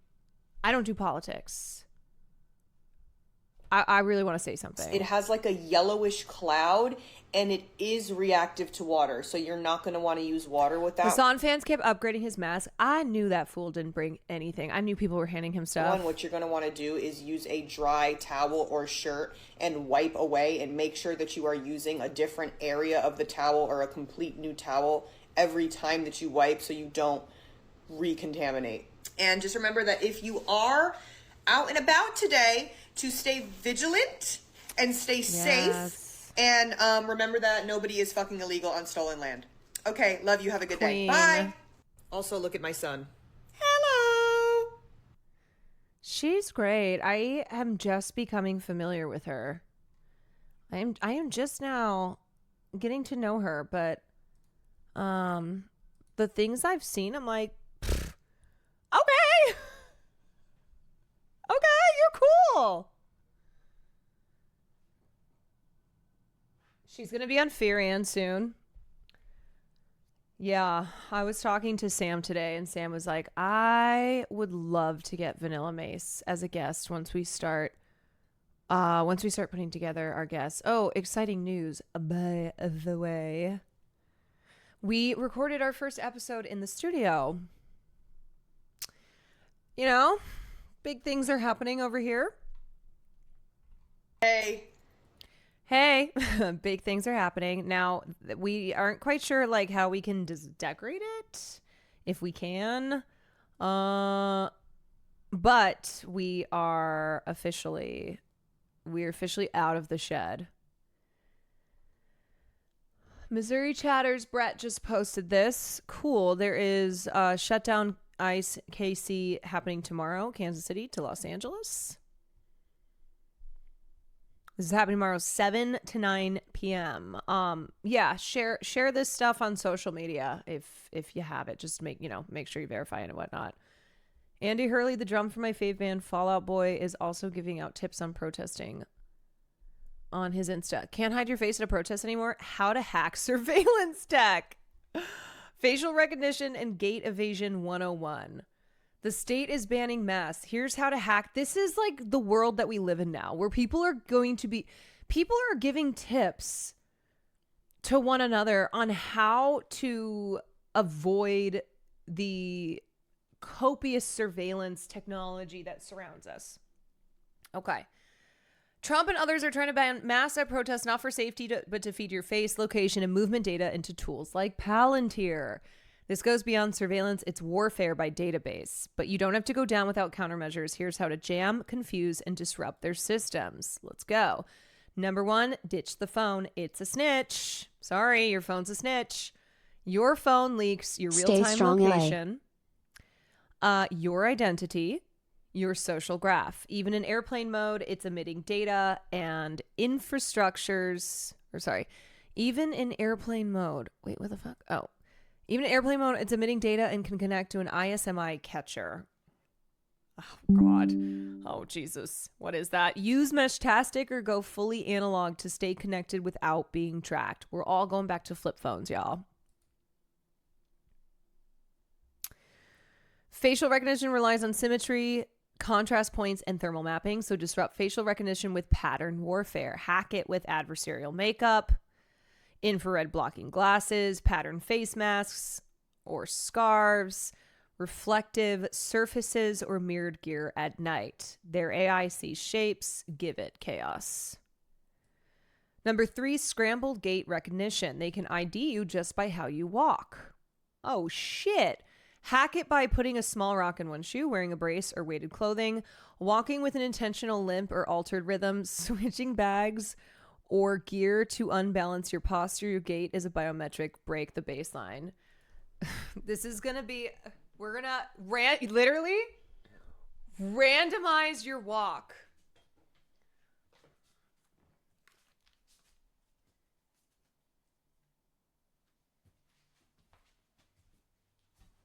There's one. I'm going to give you examples of how to do different walks.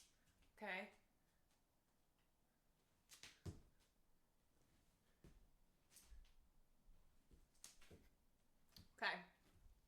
Okay, you can just jazz square the whole way.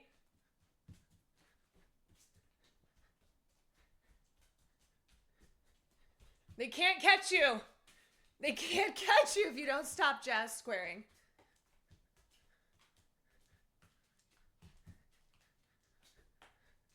Okay, maybe you do a little.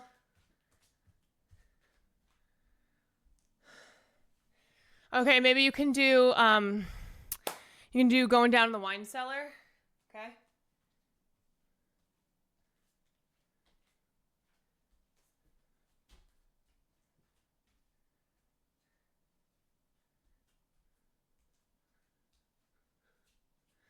Okay. Whew.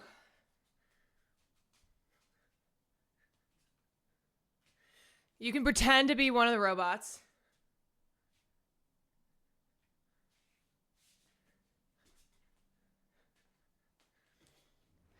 Okay. Many. Those knees are over 30. Don't I know it? Don't I fucking know it? Anyway. Anywho. God damn it, why am I always out of breath? How am I supposed to be able to jazz square for 3 hours at a protest if I'm out of breath? Okay. So that's number 3. Number 4, blend in then scramble. Don't stand out, but don't stay consistent either. I'm so embarrassingly out of breath. Tips: wear generic protest colors like black. Move in coordinated affinity groups. Change layers. Cover tattoos. Switch jackets. Yes. If you have distinctive tattoos, cover that shit up. Anything about you that's like very unique, cover it up. Bring non-distinct swappable gear. Sunglasses, gloves, masks. The more uniform the crowd, the harder it is to isolate targets. Avoid Bluetooth and Wi-Fi pings. Even without your phone, many wearables leak signals, disabled or leave behind. Smartwatches, fitness trackers, Bluetooth earbuds, Wi-Fi enabled GoPros. Every signal is a breadcrumb. Yeah, knowing me, like I'm the type of person who will like share my location with, I'll like somehow share my location and send it to 911. Not in a case where like I would actually need assistance. Use low raw mesh for off-grid comm. Instead of phones, use Meshtastic. No SIM, no Wi-Fi, no metadata, encrypted messages. Works in blackouts, shutdowns, and high-risk zones. Cheap and decentralized. Caroline, I'm 32. You're 2. You're making us look bad being so out of breath. Well, I'm also like disgustingly out of shape. TLDR, the goal of banning masks is to criminalize anonymity and make you easy to track, tag, and target, but you're not powerless, you're unpredictable. Whoa! What happened? That's me.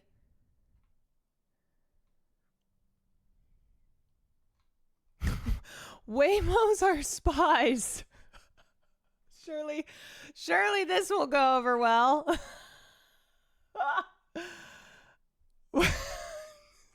You know what? ACAB includes Waymos.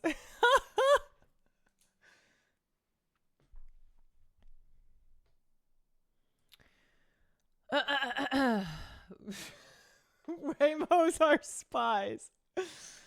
Oh man, also you might want to bring Caroline to the protest as she drains batteries by her mere presence. This is true. I do.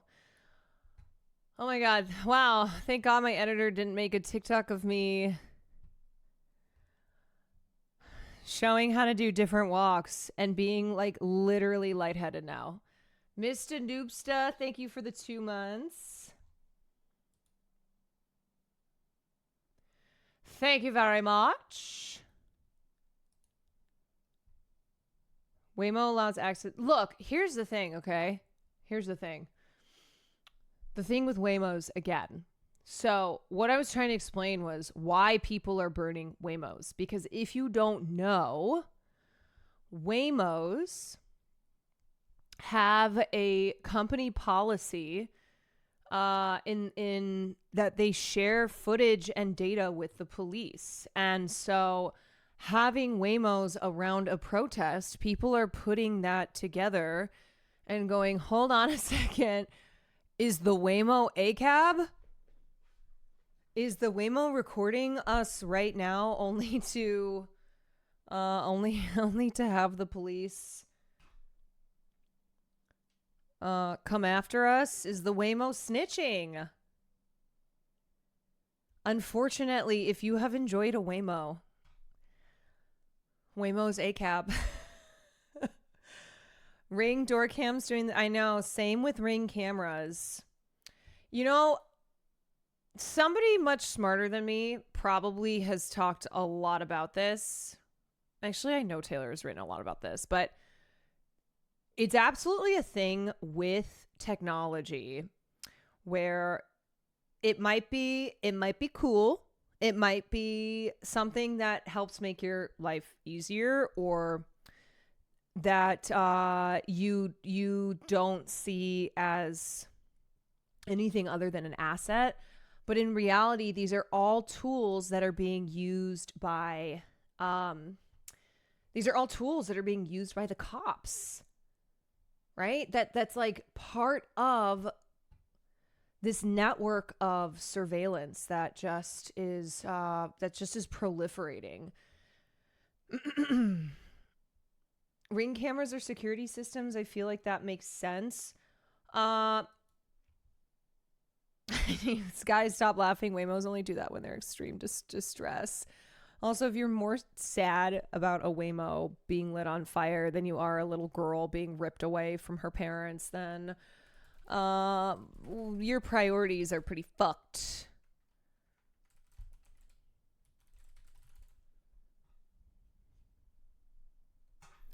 Your priorities. Anyway, no, there's been a lot of issues with Ring as like a security nightmare. It's like companies that are using Ring and spying on their customers, that Amazon is collecting so much data about, on you and sharing that data. So you think that like, oh, it's only capturing... It's important because what if somebody breaks into my house or blah, blah, blah. But imagine every time you walk down your neighborhood, okay? Ring camera there, ring camera there, ring camera there. You're being captured by all of these security cameras. And that camera is very likely to be one that's owned by Amazon. And then Amazon is selling all of this data. They are the largest civilian surveillance network the U.S. has ever seen.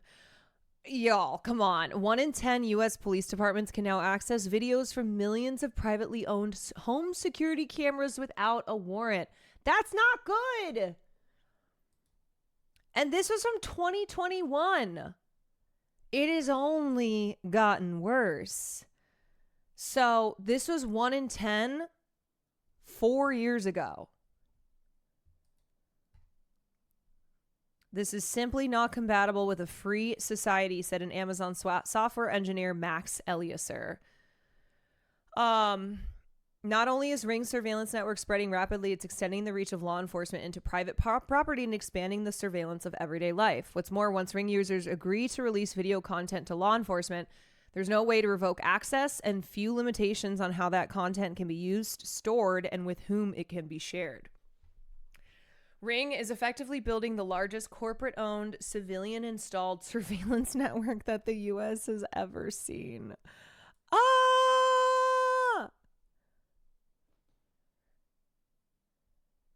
Holy shit. Yeah. So...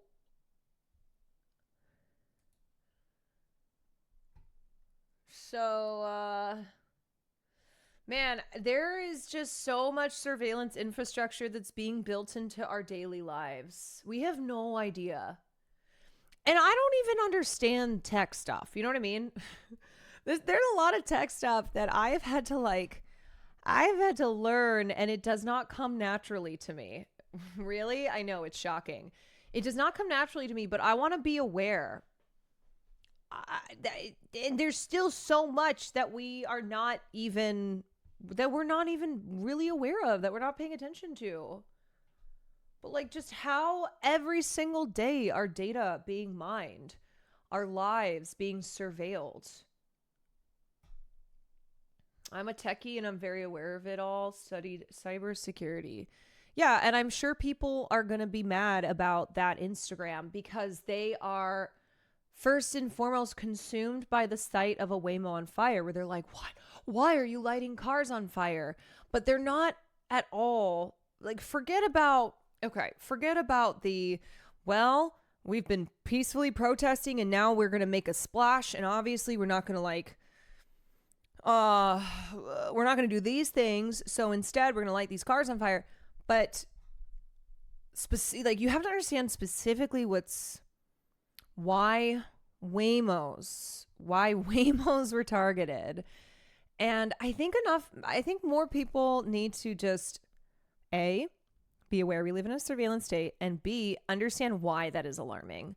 Because I think people will hear that and then go, what does that mean? Our data's been sold forever. Yeah, it's not good.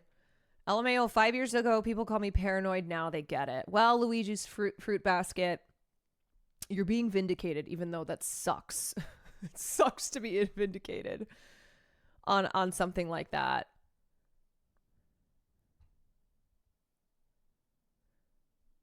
Even normal people hack into random people's cameras, so I can't imagine what the government's doing. I remember one time Nick Pollum scared the fucking shit out of me, where he was like, do you put a lens cap over your camera when you're done streaming? And I said, no. Why? And he's like, I was like, what do you mean? He goes, yeah, I could hack into your camera. And I went, what? I said, even when it's off, you guys, this is how boomer I am, though. This was when I started streaming. I was like, even when my camera's off? And he said, yeah, it's not hard. It's not difficult. He's like, I'm not going to do it. I said, fuck, you better not, perv. So, yeah, always cover your cameras. Cover your cameras. But these are things that you have to learn, you know, that most people aren't thinking about. And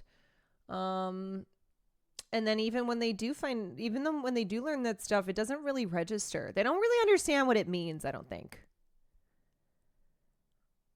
Windows has keylogging enabled by default. Your own operating system is spying on you. You can turn it off, but it turns on randomly.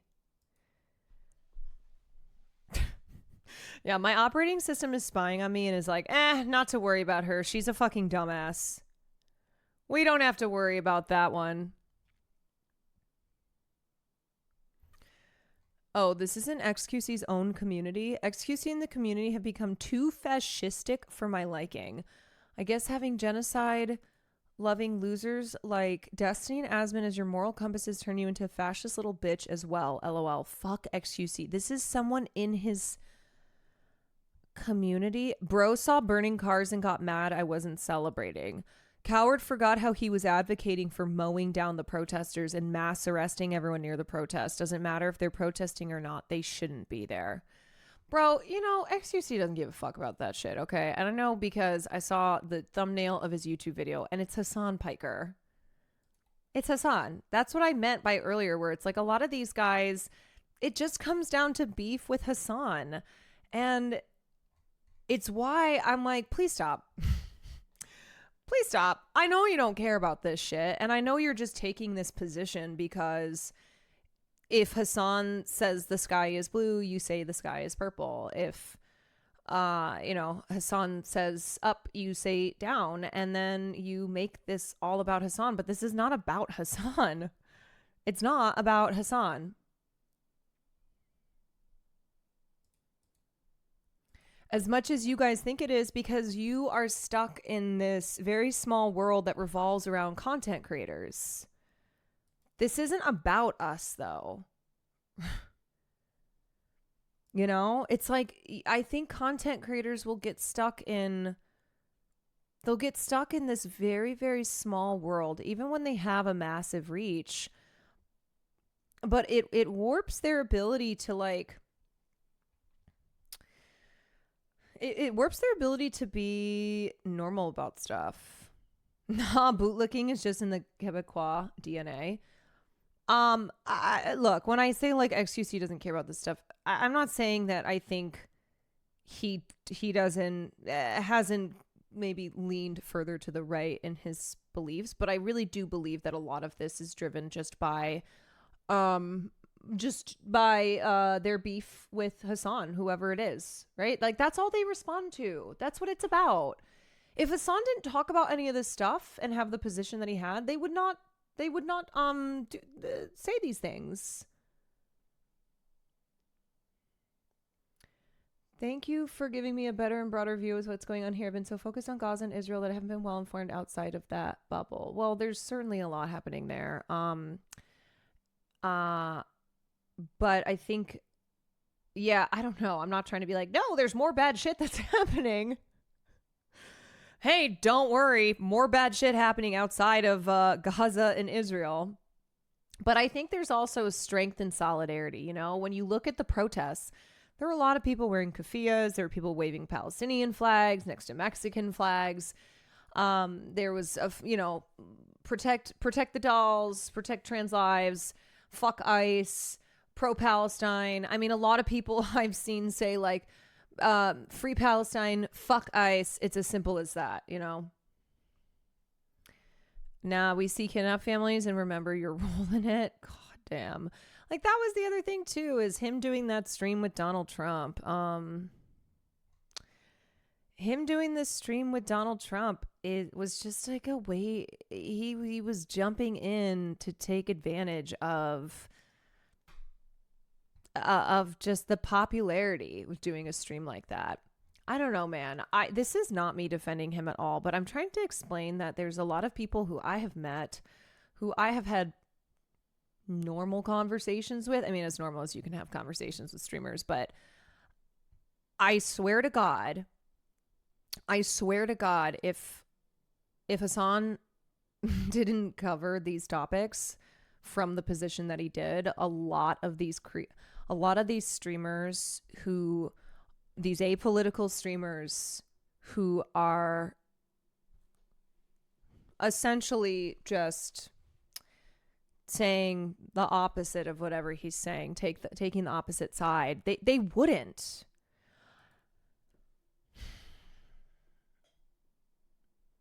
Kenny Clips has a great article on his Substack about exactly this, that the protests are also about solidarity and all these different struggles. Yeah, we read that one earlier, and then somebody was like, all you do is read articles. I was like, yeah, that's right.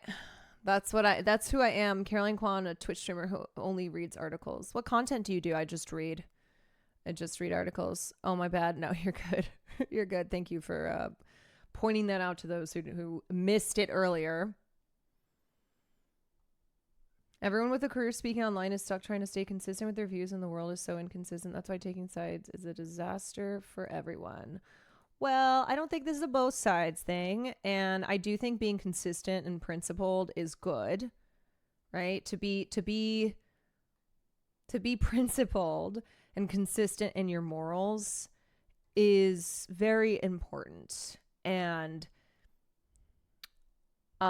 what I'm trying to point out is that a lot of people who've jumped into the ring on these political topics, but who also call themselves apolitical or like will act as if they don't do political commentary at all, they're doing this because it just revolves around Hassan, because unfortunately politics on Twitch, not even just on Twitch, but just on the internet, has become so dramified, and there's just a whole economy around being anti the biggest leftist streamers and like engaging in war with one another. You know, it's why, like, when you see someone who goes to an actual protest and walks by and is like trying to get one over, they look silly. They look very silly, because these things that are happening online, they don't translate to, I mean, they look stupid online, but you look even stupider when you do that out in the real world. You know?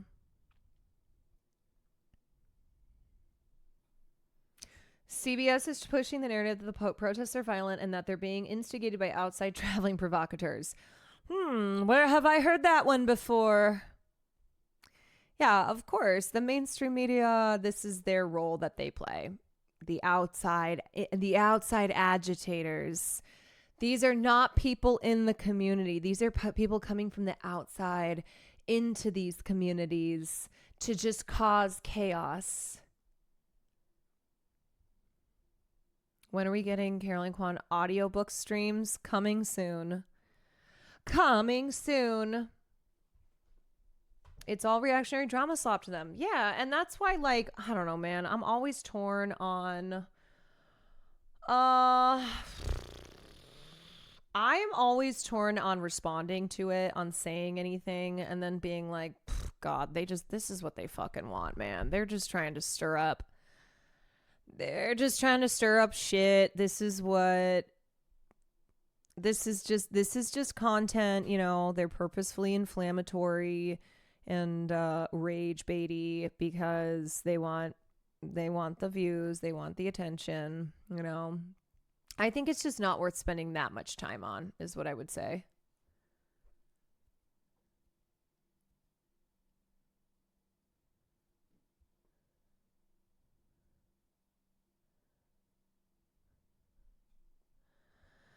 Oh my God, I'm so hot. I don't know what is wrong with my stream room, but I don't get any air, so I just sit here and I cook. I sit here and I just roast like a potato. Okay, bro. No, okay, bro. I'm cooking in my own... I'm cooking in my own sweat. You don't have AC? I do. It just like, I don't know, man. For some reason, it does not want to work in my stream room. I don't know. I've had somebody come out and try to take a look at it. Might be too, because like my laundry's right here, and then there's a cedar closet right there, and I try to keep those doors closed, but have you tried? Yeah, the vents are open, and like sometimes I'll feel air come out of it, but it's just not enough. It's so hot. So I'm sorry. It just makes me like start to lose focus. Cole Wonder, thank you for the 24 months. Yeah, it just really makes me start to lose focus. Okay, what do I... Don't tell me not to live, just sit and... Are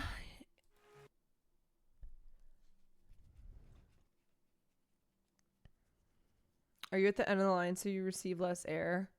Probably. Will also has an issue with his stream room, but I think he's used to being a hot, sweaty boy. Like he operates better that way. I'm an HVAC guy, energy auditor, and something's got to be going on there. You know what?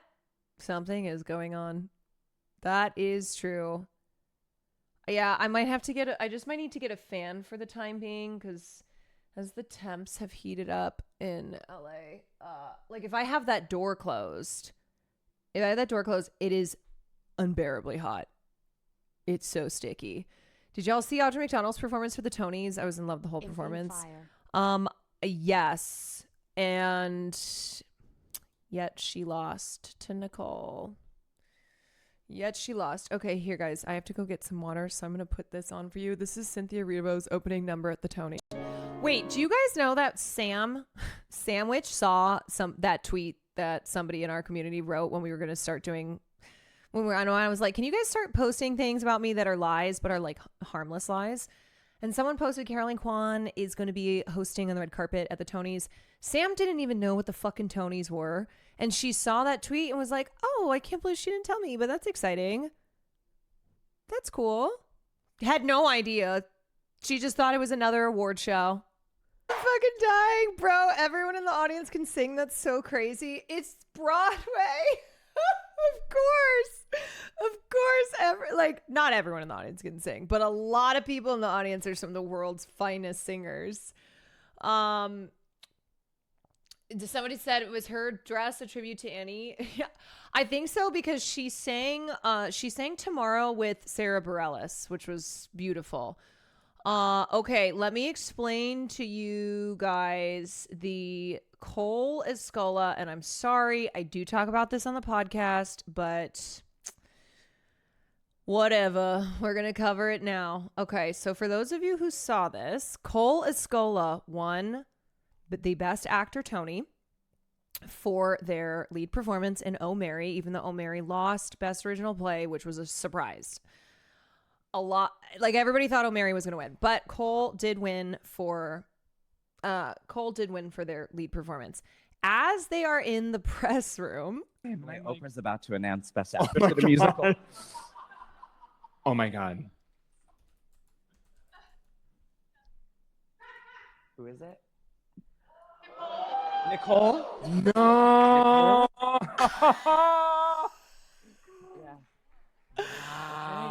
Wow. The speculating is over. The speculating is over. Wow. Wow. 4 years. 4 more years. okay, so let me give you the context of this. So Nicole Scherzinger won Best Lead Actress in Sunset Boulevard, which was a bit of a surprise because going into the night, people thought that Audra McDonald had the edge, that she was going to win her 7th Tony for playing Mama Rose in Gypsy. I'm sure Patti LuPone popped a bottle of champagne and was like, look at my influence. Look at what I did.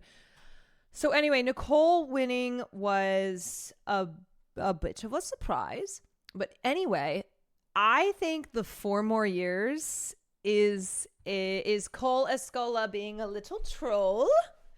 Because who remembers around the election when Russell Brand posted that photo of his hat saying "Make America Jesus Again"? Because when I think of the spirit of Christ, I think of Russell Brand. Anyway, so he posts that photo and she comments underneath and says, "Where do I get one of these hats?" And then everyone was like, hold on. The fuck, Nicole Scherzinger. And then people found stuff started circulating on the internet that she had been liking posts that RFK Jr. had made about supporting Donald Trump. And people were like, girl, do you know that your likes are public, that we can see this stuff? And so she put out a statement and was like, oh my God, I just want everyone to know that my social media interactions, engagements does not reflect my beliefs, blah, blah, blah. I know a lot of marginalized people from marginalized communities are upset with me. And just a reminder that I stand with you, yada, yada. But then people went deeper and they were like, oh, really, girl? And then they pulled up comments that she made to the Daily Mail in 2018, where she talked about how she almost turned down the role of Penny in the 2017 Dirty Dancing revival, where she said, I didn't want to play a character who has an abortion because I did not want to be promoting abortion. So people were pulling up those comments and going, oh girl, what about your political beliefs? What about them? So I think Cole saying 4 more years was in reference to Nicole essentially outing herself as a Trump supporter. And I will say, Nicole, I haven't seen her in Sunset Boulevard. I do think she's very talented. I think she's incredibly talented performer. She's very beautiful, all of these things. She is Asian, and her and Darren Criss winning was monumental because that's the first time that an Asian performer has won in a lead acting category at the Tonys since Lea Salonga won in 1991 for Miss Saigon. So Darren Criss and Nicole Scherzinger were the Asian representation last night. They were the second and third Asian performers to win in those categories, which is crazy. Nicole winning feels like one of those things that made a lot of sense looking at the reviews for Audra's show in general compared to Sunset's. Well, I actually thought that maybe Jasmine Amy Rogers was gonna sneak in and get the surprise, the shocking win of the night for Boop the musical, which is about Betty Boop. It's like a day in her life when she's on break from being a celebrity. It's a very popular show. People fucking love it. But I guess not. I guess Nicole won. I will say too, I think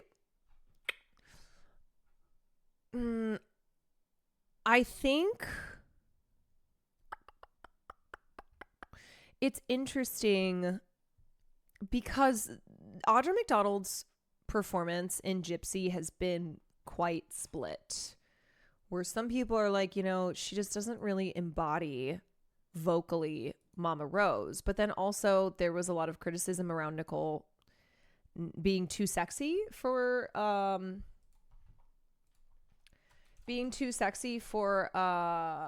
Norma Desmond in Sunset Boulevard. So funny thing too, Sunset Boulevard, one of Donald Trump's favorite movies. But Norma is a faded silent film star who's kind of in like she's in the decline of her career. Her star has faded and she dreams of coming back to fame. And she's living in like, I don't know, she's just living in misery. And she essentially goes on this journey to revitalize her star. I'm so confused. What are you confused about? I got an ad during the explanation. Oh, you were confused about what the Cola Scola tea was, but yeah, I think it was in reference to Nicole Scherzinger, Nicole Scherzinger commenting and liking posts that are in the MAGA universe. Other thoughts on the Tonys? There are now 5 former Glee performers who have won a Tony. Wait, 4 or 5, and Leah Michele has not. Leah Michele, Rachel Berry still has not won a Tony, and another Glee star won last night, Darren Criss. Yep. Can we live out for a minute? Is this fucking Hamilton? Bitch. You know the pain you're causing. 10 years later. It's the 10-year anniversary. And the original company of Hamilton.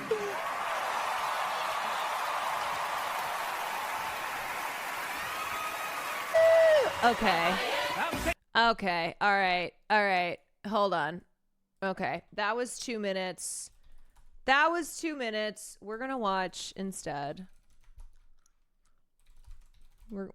I have tortured you guys. I mean, their voices together, so Gorgina. Oh, do you appreciate how they acknowledge the death of everyone who had a hand in producing a theater production, not just the actors and directors? Yeah, for sure. For sure. Okay. Here is Audra McDonald. Man, I mean, yes, she's a soprano.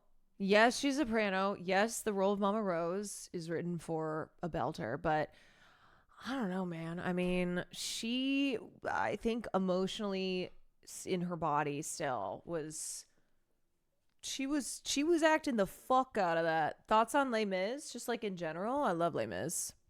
Okay, and then I will show you Nicole's performance. My favorite MAGA queen, Nicole, who won against Audra. So again, like, people's complaint was that she was too sexy, which, yes, Nicole is very sexy. Norma Desmond is like, she's like washed up. She's just been kind of sitting in her misery and in her broken, the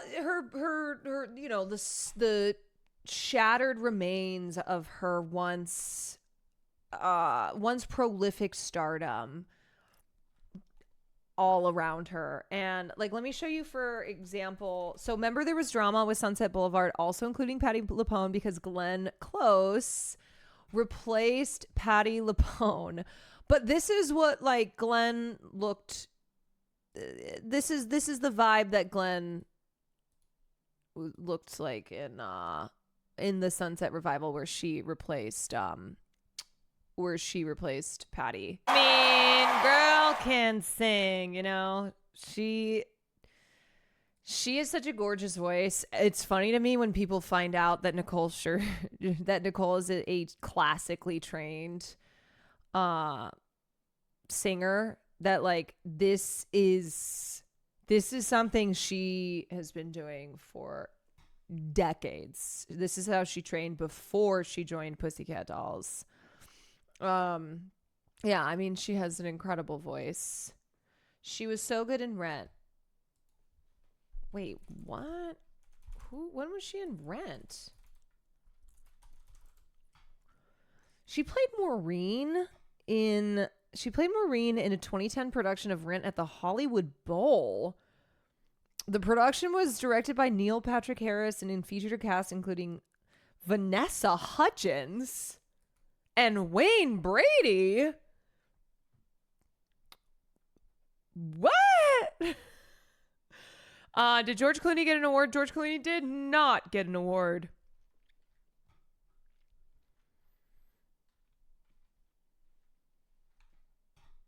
I was about to ask if they were confusing her with Rosario Dawson.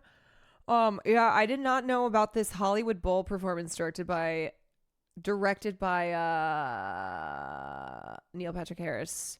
It's weird because she's not in Cats, so Trump would never give a fuck about her. Well, it's funny because I have famously played Nicole's rendition of Memory. Like, she has sang Memory before.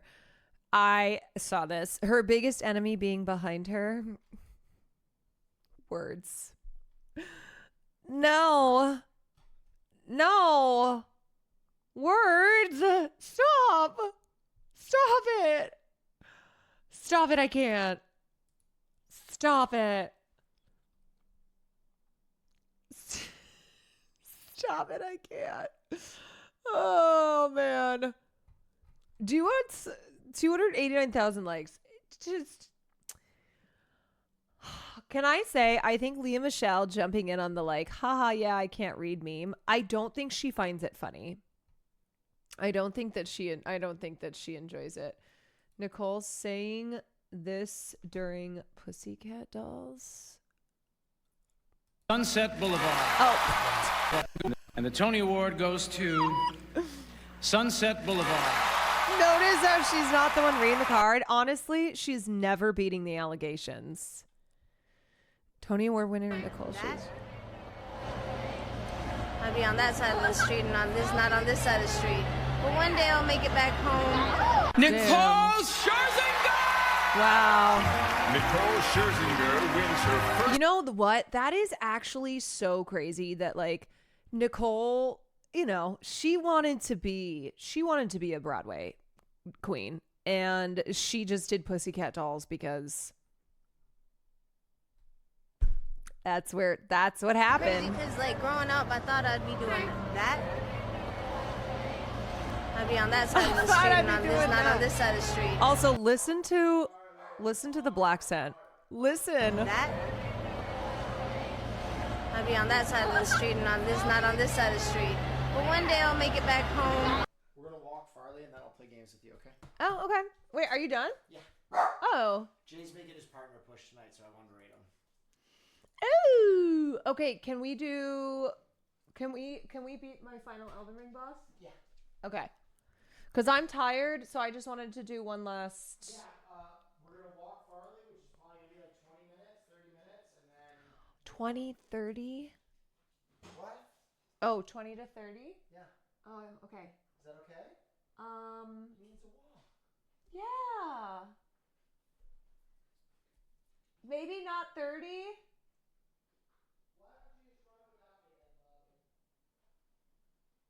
No, okay, go ahead.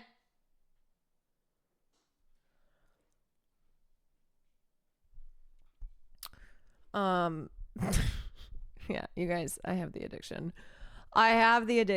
Okay, what was I looking at? Wait, what was I gonna look up? I was looking up something in the way you move. I can jump on right now. Wait to go for his walk.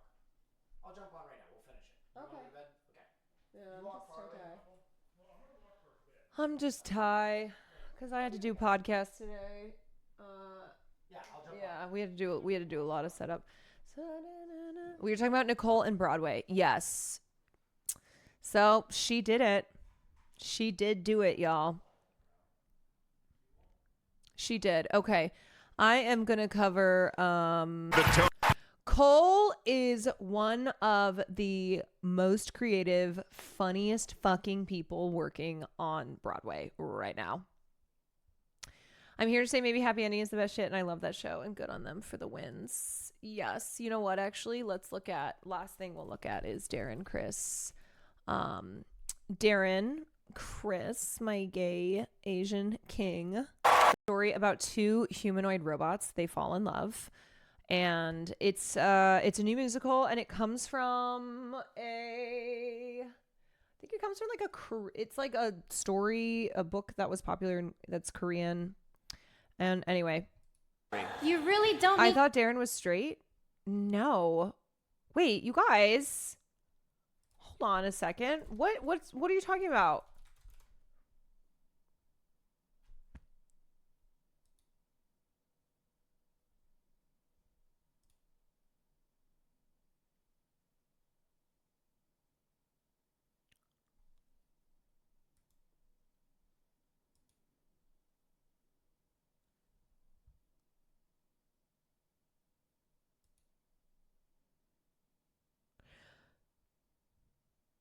He is as straight as Will Neff. Will, do you know Darren Criss? need to worry I about thought he me was over- gay! I'm not worried. Was I worried, Hwaboom? Oh my god, is this how people feel? Is this how people feel when they find out that we'll watch this later, because Will's inviting me to Night Rain right now, and I did tell him I wanted to play right now. So if I don't play right now, I feel like he'll be like, you said that we wanted to play right now. You know what? It's because he plays a lot of gay guys. Honestly, I must have forgotten somewhere along the way that Darren Criss is not gay. He even said he's going to stop playing gay roles because he feels like he's typecast and taking roles from gay people. Oh my god.